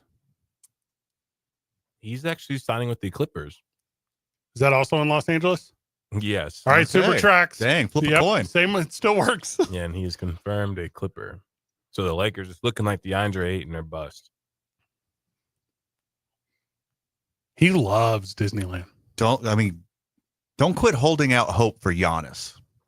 Oh, yeah, do that. Yeah, if you're going to wish for one, wish for that one. Yeah, wish for a big one. LeBron will rip up that contract. You'll get Giannis, get LeBron for pennies on the dollar, get rid of all the white people on the team. Is that what you want? Nah, the Lakers need diversity. My- Luka needs a running mate. They signed another white guy like 5 minutes ago, didn't they? Yeah. They did, that's they did. why. Keep the ratios up. Trade AR, trade Connect. They're starting to look a lot like the Celtics in the 80s. It's wild. All right, so we don't talk enough hockey on this show. Are you guys familiar with Mitchell Marner? All right, I'll Google it. So he plays for the Toronto Maple Leafs. Leafs, not Leaves. So he got traded today, and it's kind of a weird thing. Okay. So he got traded today after signing an 8-year, $12 million a year. So whatever that works out to be, like $100 million. Right under. So he got traded to Vegas today. You're like, well, that's weird. Like it's a big contract for hockey, but that's weird. Also, none of us have ever heard of this guy that's worth $96 million. But here's the thing. Apparently he was going to sign with the Golden Knights at free agency, Mm-hmm. but Toronto did a little sleuthing, Okay. and they said, if you sign him, we got you dead to rights on tampering. So instead, Ooh, I love this so much. we're going to sign him and trade him to you for a good player. And that's crazy. So Nick Roy goes to Toronto because the options were trade us your good player or litigation, which is in the NHL, like $5 million plus you got to sacrifice a draft pick, plus they give the player can be fined, plus other dumb stuff. So smart. Yeah. Also, tampering is illegal and or frowned upon and or both. But blackmail, that's just savvy front office work Yeah. right there. Which one's worse? I don't know. I'm into both. Good for both you guys. Toronto's kind of a fun one because it's definitely the national team of Canada, but they haven't won anything since the 60s. And I feel like people don't talk about that. Like we make fun of the Bears and we make fun of the Cowboys and we make fun of all these teams that have not won in forever. It's not like the Leafs, who I think did win like 20 before then. Also, that number might not be accurate, but it's hockey.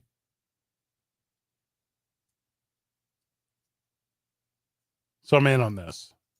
Also, it says here in the trade that Vegas sent a signed autograph photo of the 2023 Stanley Cup. So that's nice that they sent that too. Very kind. So much money. Nicholas Roy, or is it Nicholas Bois? I don't know. I do not know the answer to that question. There's a bunch of money going around in hockey right now, which is crazy because I didn't know they had it like that. Brad Marchand, who was a dude, 6 years, 32 million. And Florida wins the cup every year. Well, they won it the last two. If you want to get into hockey, do a futures right now on Florida. So for the Leafs fans out there, the fair weather Leafs fans. Yeah, there are some. Yeah. What I just did is I have the Google machine next to me. Yep. And I typed in, is Nicholas Roy related To to Patrick Waugh? Yeah. He is not. Okay. So it's probably Roy. And then what I did, I asked two questions. Okay. And my follow-up question was, is Nicholas Roy good at hockey? That's a good one. Yeah. What'd they say? Yes. Yeah, he's good. Nicholas Roy is considered a good hockey player. Now, it's He's a reliable two-way center known for his strong defensive play and ability to win faceoffs. now with his name, I believe he's probably French Canadian. And you just got him for free Well, sort of. because of your Blackmail. private detectives blackmailing another organization. Savvy. Now, as a fan of the Maple Leafs now, they're now my new favorite hockey team because of this blackmailing. Right. As an Astros fan, I should probably adopt. like the Knights more because they cheated. Golden Knights, sorry. Thank you. Now, Canada doesn't win Stanley Cups anymore. Ever. Over the last 31 seasons, only 8 of the possible 62 teams that were in those 31 seasons, does that make sense? Sure. Were Canadian. So that's pretty low. And 5 of those losses were in the finals were in Game 7. And the first 3 finals appearances after 93 were Game 7 losses. So they kind of get there, but don't do anything. 1993. Think back. Montreal Canadiens. Our Little hockey fan. producer Yeah, Isaiah. was born, learned to walk, talk, went to elementary school, middle school, high school, college. Became a bully. Became a bully. Got a job. Yeah. And is now producing this program. All of this happened. And got married. Since a Canadian team has won the Stanley Cup. It's crazy. That was wild. This is all true. Except for the marriage part. Oh, Yes. Divorced. Yeah. A lot can happen before they win another one, though. Here's an update. The Red Wings have traded Vladimir Tarasenko Oh, hey. Big Tarasenko house here. to Minnesota Wild in exchange for future considerations. Oh, that's a cool name for a hockey team. The Minnesota Wild? That's cool. Now, future considerations means nothing. They got nothing. You just have them. You just have them. Down the line, you call them and go, hey, is it cool if I get? And they go, Let me consider. No. it's basically for you, Isaiah, it's an IOU for sports. Okay. It's not even as good as a player to be named later. No. Because that you're locked in. You got to give somebody. Yeah. A player to be named later means somebody's coming eventually. Future consideration, that could just be like a case of pucks. This is real. It's probably like a steak the next time the owner goes to town. Yeah. Yeah. Also, Tarasenko won cups. Like, he was very good. Oh, how the mighty have fallen in the world of hockey. Toronto Maple Leafs also acquired Matthias Marcelli from Utah for a conditional third. And if you give me the option to go from, I bet they're both good hockey fan bases though, but to go to Toronto is the one you always want. Always go to Toronto unless you want to win. Unless you want to win. You like Toronto. I do. Toronto guy. Big Toronto house over here. You're just going to do summers in Toronto, or are you going to try to live through those harsh winters too? Oh, Canada. That's where it kind of ends for me after that. I don't know the rest of it. I mean, it is a top shelf national anthem. It's very good. There you go. There's all your hockey updates for the day. For the year. On a thing that you and I both care about a lot, the St. Louis Blues put out a new logo and a new jersey today. Did you see this? You know what? Actually, I did. Kind of cool. Kind of cool. I like the bold color rush stuff. Yeah. Well, this is their primary. This Yeah. is it now. No, I know. Their primaries are color rush. Yeah. It's sweet. So it's a brand evolution, and I'm not to go over into the St. Louis Blues too much because we shouldn't, but their logo is a blue note, and then it's got a little wing that comes off the back of it. So it's like if you were to write music and you were to artistify, I don't know what word to use here. This is what the note would look like. I think it's kind of cool.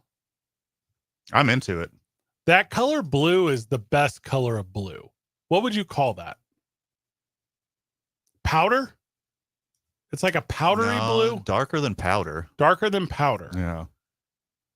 It's like a dusty powder. It's not as like regular as like a royal. It's not It's a royal. somewhere close. So they have all these tertiary marks now too. Like they have a fleur, but it has it has a little music deal in it. And then it's got river music, which is a trombone with the arch over some river water.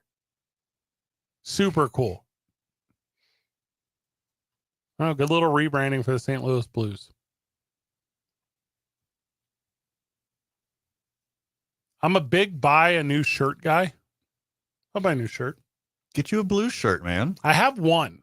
Now that they started cheating, I'm gonna get me a Golden Knight shirt.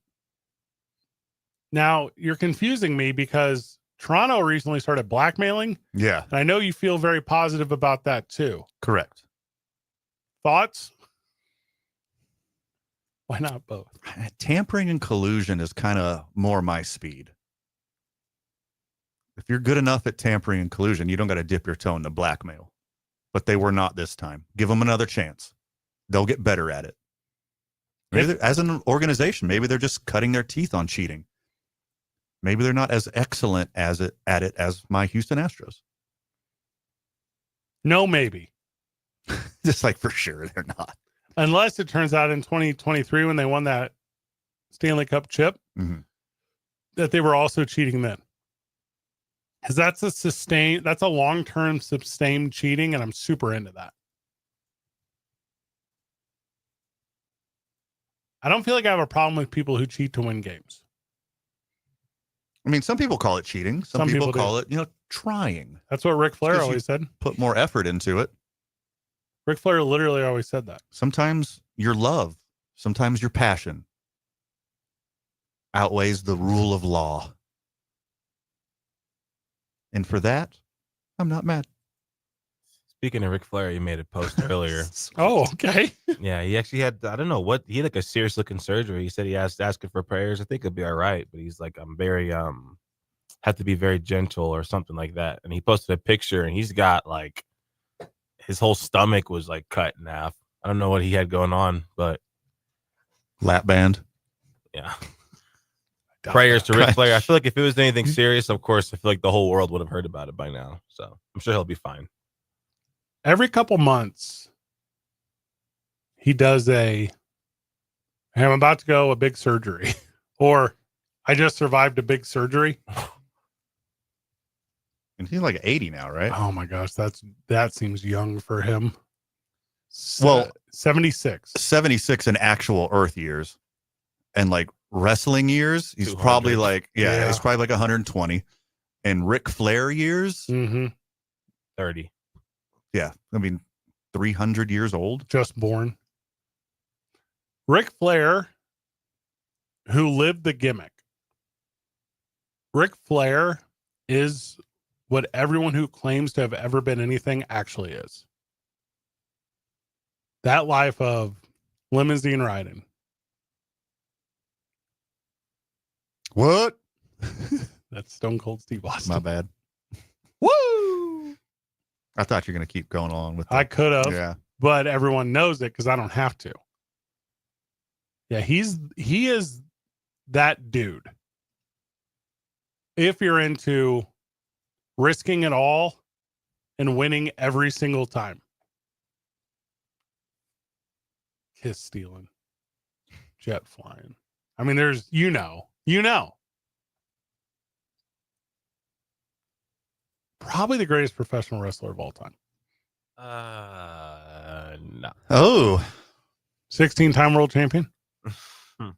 which was the most. 8-time NWA world heavyweight champion. 6-time WCW world heavyweight champion. 2-time WWF champion. Is that what we're talking about? Ric Flair? I feel like he's yes and no because the people who I think are better than him are like directly branched off from his tree, I guess you could say. Like Shawn Michaels, Undertaker. I mean, they're obviously Ric Flair fans. Everyone is. Yeah, everyone was. But Yes. in ring, I think Shawn Michaels, of course. What? I mean, there's who's the best for for the, who sells the best, but then there's actual like in-ring performance, like who's the best at making this thing look like, even if you're someone who's sitting there like, oh, it's just fake, and then they catch you for a second. I think Shawn Michaels was the best at that. I think he's the best at grabbing, just how movies are. You're watching a movie and all of a sudden you catch yourself like watching it as if it's kind of like real life, like no entertainment involved. I think Shawn Michaels had the ability to do that. He's the Heartbreak Kid. I think it's a pretty cool nickname for a wrestler. But he's not the Nature Boy. Which, by the way, he stole that name from another guy. So use that. That's kind of how support. all gimmicks work, Kinda how right? yeah. There's nothing original. There's nothing original. It's a shame. Well, Not even Van Nunley's original. No, you're a junior. I'm a junior. Vince definitely used to sit down though and cook up some ideas though. He definitely was like, hey, we're going to do this and we're going to do this and that. You're going to do this.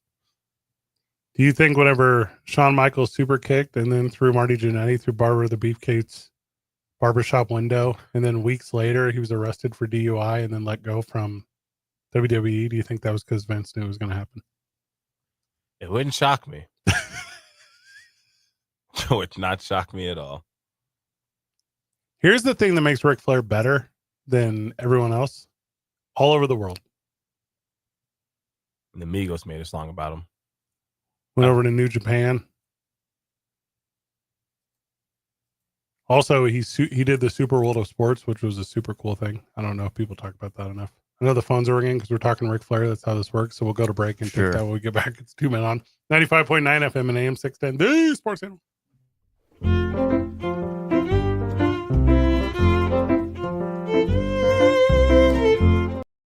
A healthy learning environment and low student-teacher ratio.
Welcome back to Two Men On, where the phone lines are open. Well, except for this second, because friend of the show, Wayne, is with us. Wayne, welcome, brother. Hey, thanks for taking the call. When you talk about a lot of wrestlers, there was a lot of good wrestlers back in the 90s. Like when Ric Flair brought in Lex Luthor, the Hart brothers.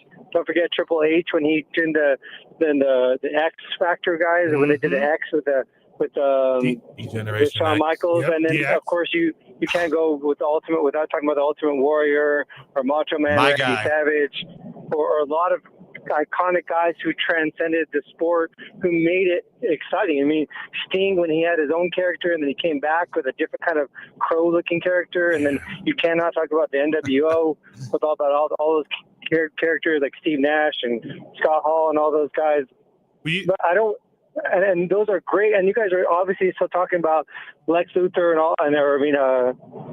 Ric Flair and everybody else, because that's when it was exciting. I don't see that these guys transcending the sport anymore. Like, yeah, maybe John Cena and The Rock, but I don't like. There's not really true characters anymore. Like Hacksaw Jim Duggan and Roddy Piper. Those guys were actually like characters and actually portrayed. And now you just get guys with long hair and their shirt off and basic characters, and just they're going by a name versus trying to like portray something that's different.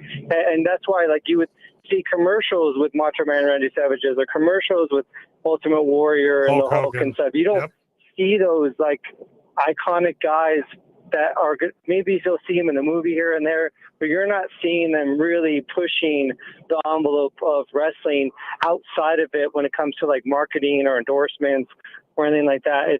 It's kind of lost. To me, it's lost its luster a lot. Like, I mean, maybe I'm old and I don't see it as fun anymore, but to me, that's when it was in its heyday in the late 90s, maybe early 2000s. But right now, it's kind of just basic guys and basic outfits and basic characters, and nothing really over the top or something that's really pushing the agenda to help with sponsorships or really pushing a fan base that would really be excited about these characters with the figurines and everything. We don't see that anymore. But I just had to chime in because I used to be a huge wrestling fan growing up, but now you really I don't really see characters that are like, wow, that's kind of a cool character. He really thought that up and really embraced that character and changed who he was. It's more just like, is he big, buff? How much steroids does he take? And what kind of black pants he's wearing this time? So I don't know. That's just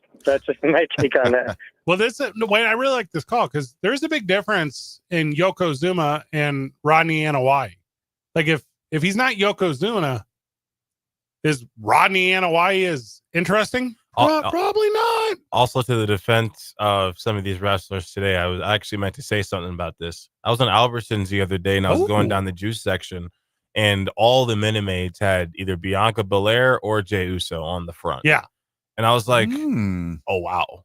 And that was the first time I ever have seen a wrestler on the front of like a drink that big. Because Minute Maids, I mean, historically, they are the go-to budget juice. You have like $1.50, and they've got like a billion different flavors. You know, I would say the biggest one is Prime. Prime is the biggest one. Like the biggest sponsor that they've got. Well, that's the biggest drink that has wrestlers on it. Oh yeah. Well, Minute Maids, like that's kind of like I guess it's like more of the exercise. Yeah. Feel. Yeah. Minute Maids like.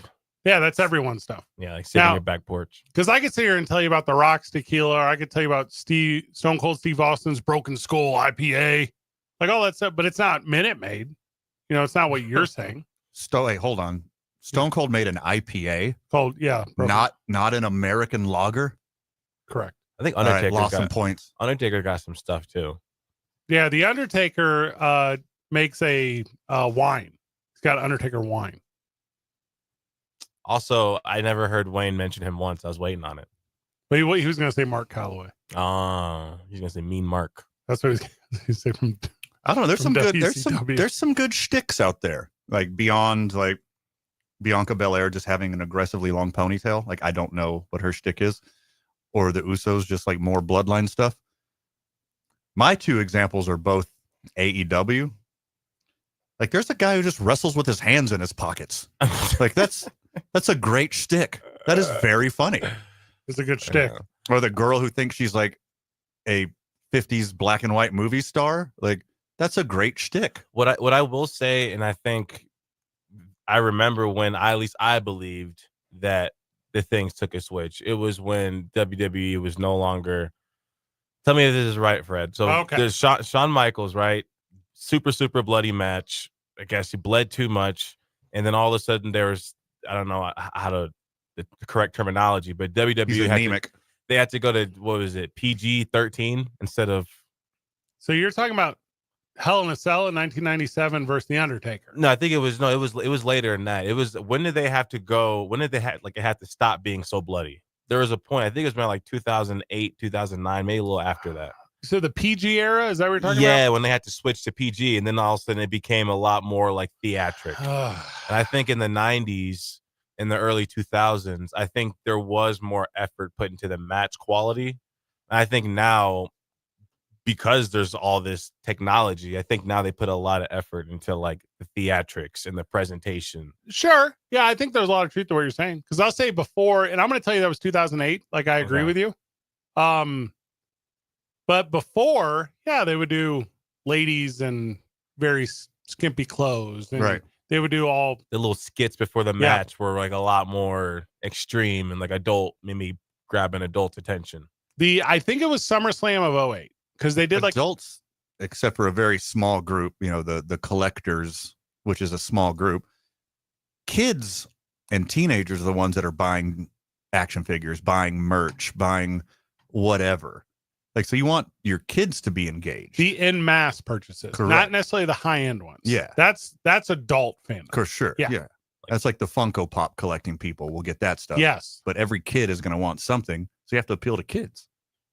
Like, they used to do stuff at those events that could not be televised. Like, they had to cut it out of production because it wouldn't have flown on TV, or they had to censor things out. Well, also what you're talking about is when they were taped to air. Like, you could do that stuff and then, like you said, clean it up. Yeah. But since SmackDown came out in 99, it's always been PG. Like, that one has always kind of been that brand. And then you end up with, and this is pretty obvious, you end up with grocery stores as sponsors. You end up with, you know, they don't necessarily want that at all. Also, and I mean, this is kind of a dark sentence, but after the Chris Benoit double murder suicide, after all that stuff, you stop doing headshots with chairs. Too real. Also, you need characters that'll be willing to push it that length. Like, I think that Rock segment with Cody Rhodes, when it was all real bloody and he's beating him with the belt, that was like one of the more violent scenes I had seen out of the WWE in a while. Like, if I was to go over just probably the past 15 years, or say since 2008, that's probably up there with one of the more violent things. I think when you had like The Rock and Stone Cold as your stars, like, how can you tone it back? Well, and, you know, if you want to get like everything's a work, like if you want to be that, I'll say this. They went to the PG when Linda McMahon was running for Senate.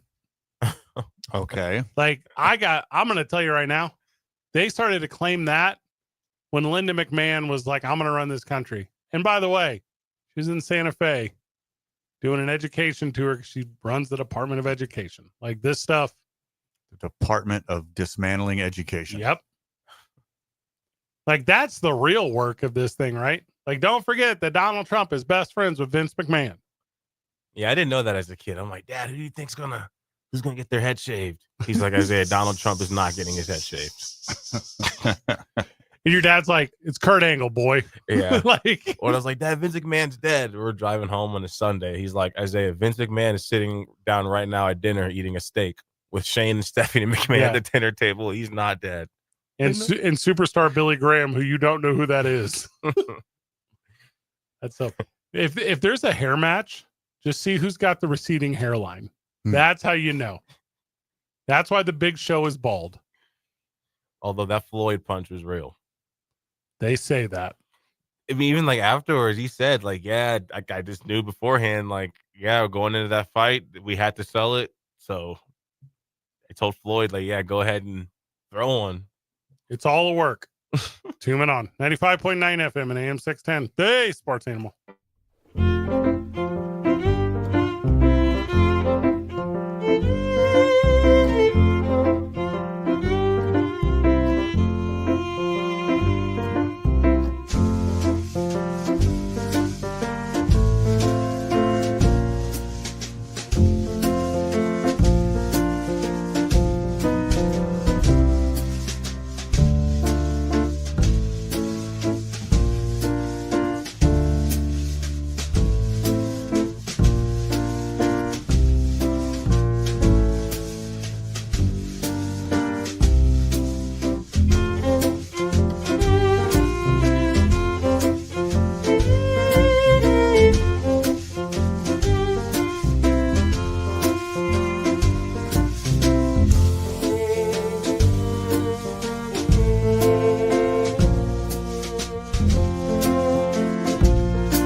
Welcome back to the program. Holly Holm won a big boxing match over the weekend. That's cool.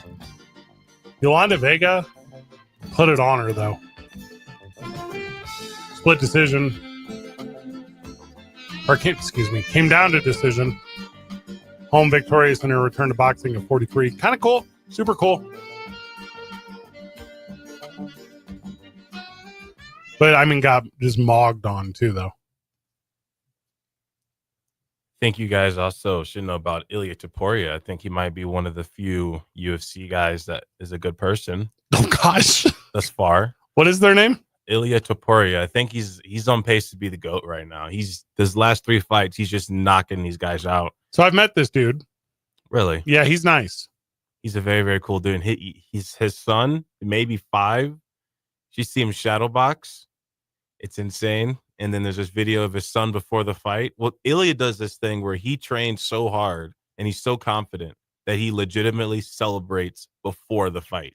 He celebrates his win before the fight and then goes out there and does exactly what he predicts he's going to do. So he's Spanish, right? Like he's mixed with 2 things. Spanish is one of them. Yeah, not Mexico Spanish, Spain Spanish. Yeah, Spain Spanish and German.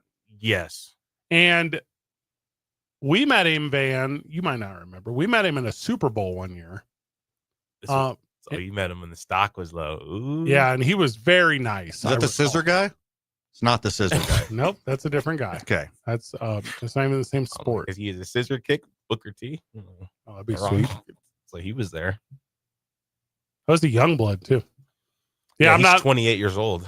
I'm not on to him yet, but I could be. He's insane. And he walks, so basically he walks around, he looks like a little guy, but his bones are really, really dense. So he can just switch weight classes, and he's got 2 belts right now.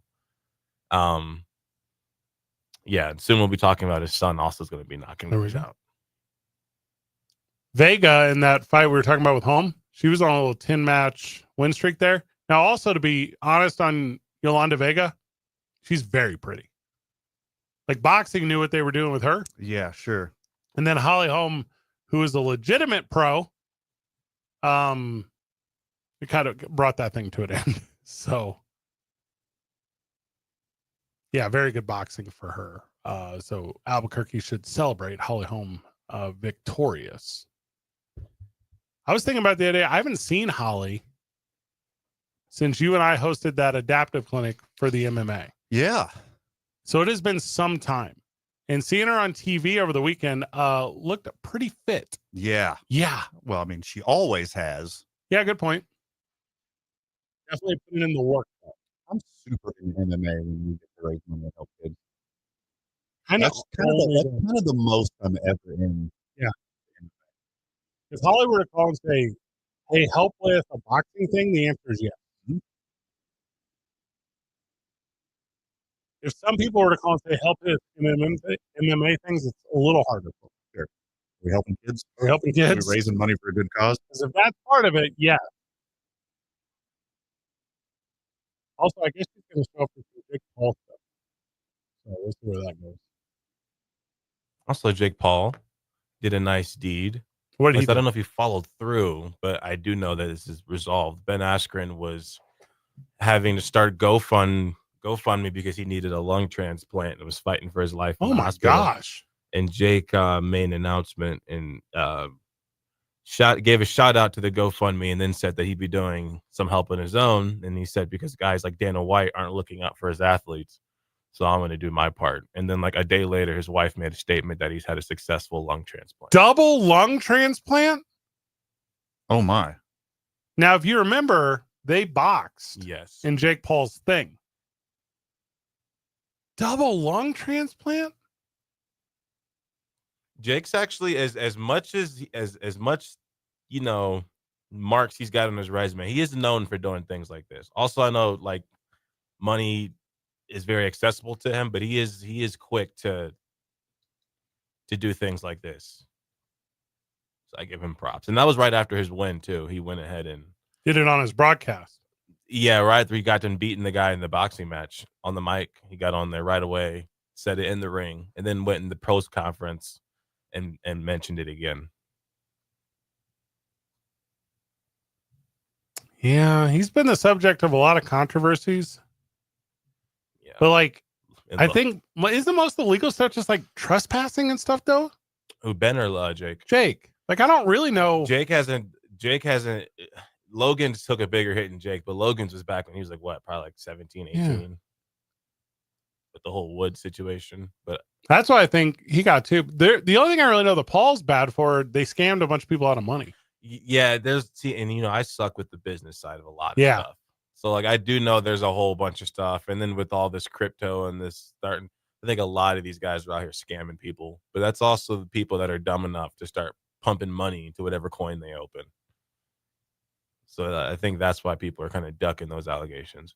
All right. So also the quickest little Google search says there have been some weird allegations. Otherwise, I don't know a ton about him. I get he probably sucks. Jake, yeah, he's the kind of suck though that you see about the kid in middle school. If you think about him, like just the douchebag that has got rich parents and can do whatever he wants and thinks that nothing can happen to him. I'm sure he's got those types of things on his resume. Him and Logan, they grew up real well. I know they are both like state championship wrestlers though. Good athletes. We wrap it up when we get back. 2 minutes on 95.9 FM and AM 610, the Sports Animal.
Welcome back to the program. We're wrapping it up here at the studio. Program note, we're here tomorrow. That'll be fun. Isotopes baseball tomorrow. Then Wednesday is that noon game. When you say here, you mean on air. Yeah, we'll be at Rio Bravo Brewing. In person at Rio Bravo. Yeah. Come see us. If I get to meet a new friend of the show, first one's on me. I'm about that. I am about that life. I'm going to set an expletive because I was so excited about what you just said. Don't do that. I know. You haven't ever. Not on this show. I'm not you or Isaiah or our many guests who have. Mine was debatable. Isaiah's was deliberate, calculated. It was actually about you, Van. That's the... Was it a day I was gone or was it a segment I wasn't paying attention? That one. Okay. Because I don't remember. That was the reason why. D'Angelo Russell's 2-year deal, $5.9 million. That's a very good basketball team. I'm telling you what, man. Taxpayer mid-level exception. That's a top 3 in the West basketball team. It's a very, very solid team. If they all stay healthy, and the defense is insane. Cooper Flagg's defense is like almost better in his offense. What? Make a strong case. What? Oh, yeah. He's incredible, man. Going to make a huge difference. He's a shot blocker. He shows effort. So you want to be a shot blocker? Mm-mm. Oh. AD, Cooper Flagg. You still got AD Gafford. where? On the M. Holler. Holler got sprayed with ice. No, it's fine. It's a good basketball team. I'm sorry, guys. I'll take the rest of the show. Look, D'Angelo Russell coming off the bench, getting cheap buckets with the second team. That's a steal for this basketball. Oh, he'll start this year, I think. I think he'll start at point guard this year. They have Cooper Flack. Cooper will play Point guard. D'Angelo's a shooting guard. They're going to sign some pennies on the dollar Band-Aid. Chris Paul. To run point until maybe Chris Paul. To run point until Kyrie comes back. And after that, they're dangerous. Also, Anthony Davis is 100% going to be hurt again. But while they're all together healthy, I agree with you, Zay. Super dangerous. They're dangerous. I think they're dangerous. Next year will get worse when Kyrie's there. Like, as in, they'll get better. It'll get worse for the league. They'll get more dangerous. Yes. I would hate to sign with a team. We were talking about wrestling earlier. Like the Mavericks are like very dangerous. Like they're not the best, but they're dangerous. Also, they're like ultimate warrior. And Anthony Davis and Cooper Flagg have played against each other in the Olympics, and they are he's already kind of his mentor. So I expect Cooper Flagg to take a little tad bits of Anthony Davis's game as well. You know what this is like, Tony Kukoc? Remember when Tony Kukoc played in the Olympics against the Dream Team? Mm-hmm. And then Michael Jordan was like, That one. Him. Get him. That's what this is like. Yeah. So cool. How many Cooper Flag jerseys will sell? And by how far will he be the number 1 selling jersey in the NBA? Like almost Caitlin Clark numbers. Yeah. Because reasons. Yeah. Uh-huh. Also, I just looked up more on Jake Paul during the break. I think I hate him. You had to do research? I forgot about the Trump stuff. And then, like, that part, I really don't fault people. Like, have your own political beliefs, just don't harm others. Yeah. But there were some weird accusations, and I couldn't find how they were resolved. He was way worse when he was younger, but aren't we all? Yeah. I'm not going to hold the stuff he did when he was a teenager against him. But he did some awful things when he was just like an internet personality. Like both of them. I don't like just that. kind of awful. I don't like that. Yeah, not holding it against him. If the internet was as prominent as it is now, if social media existed when I was in my late teens and early 20s, oh, buddy, would more strangers have some stories about me instead of just my closest friends? Not having social media is the best thing in my whole life. It's pretty sweet. Yeah. It's so easy to not have social media. That's it. That's the end of the sentence. You know what does get me, though? Often people will say something like about me on social media, but I can't see it. Yeah, it's even better. Oh, that part is sweet. Yeah, it's way better. For you not knowing? Yeah. People say, did you see what so-and-so said? I go, no, I did not. You know what I did? Whatever I wanted with all my free time from not being on social media. Isaiah in the studio? Great to be back in my home time slot. Okay. I mean, yeah. We need a whole week to prepare that. I concur. Welcome. Dan, final words? I hope you were safe out there from the Haboob, friend of the show. Also, check out the opening drive tomorrow morning with Jeff and JJ. Good job, everyone. Keep breathing. See you at Rio Bravo tomorrow, Burke. That'll be a fun thing.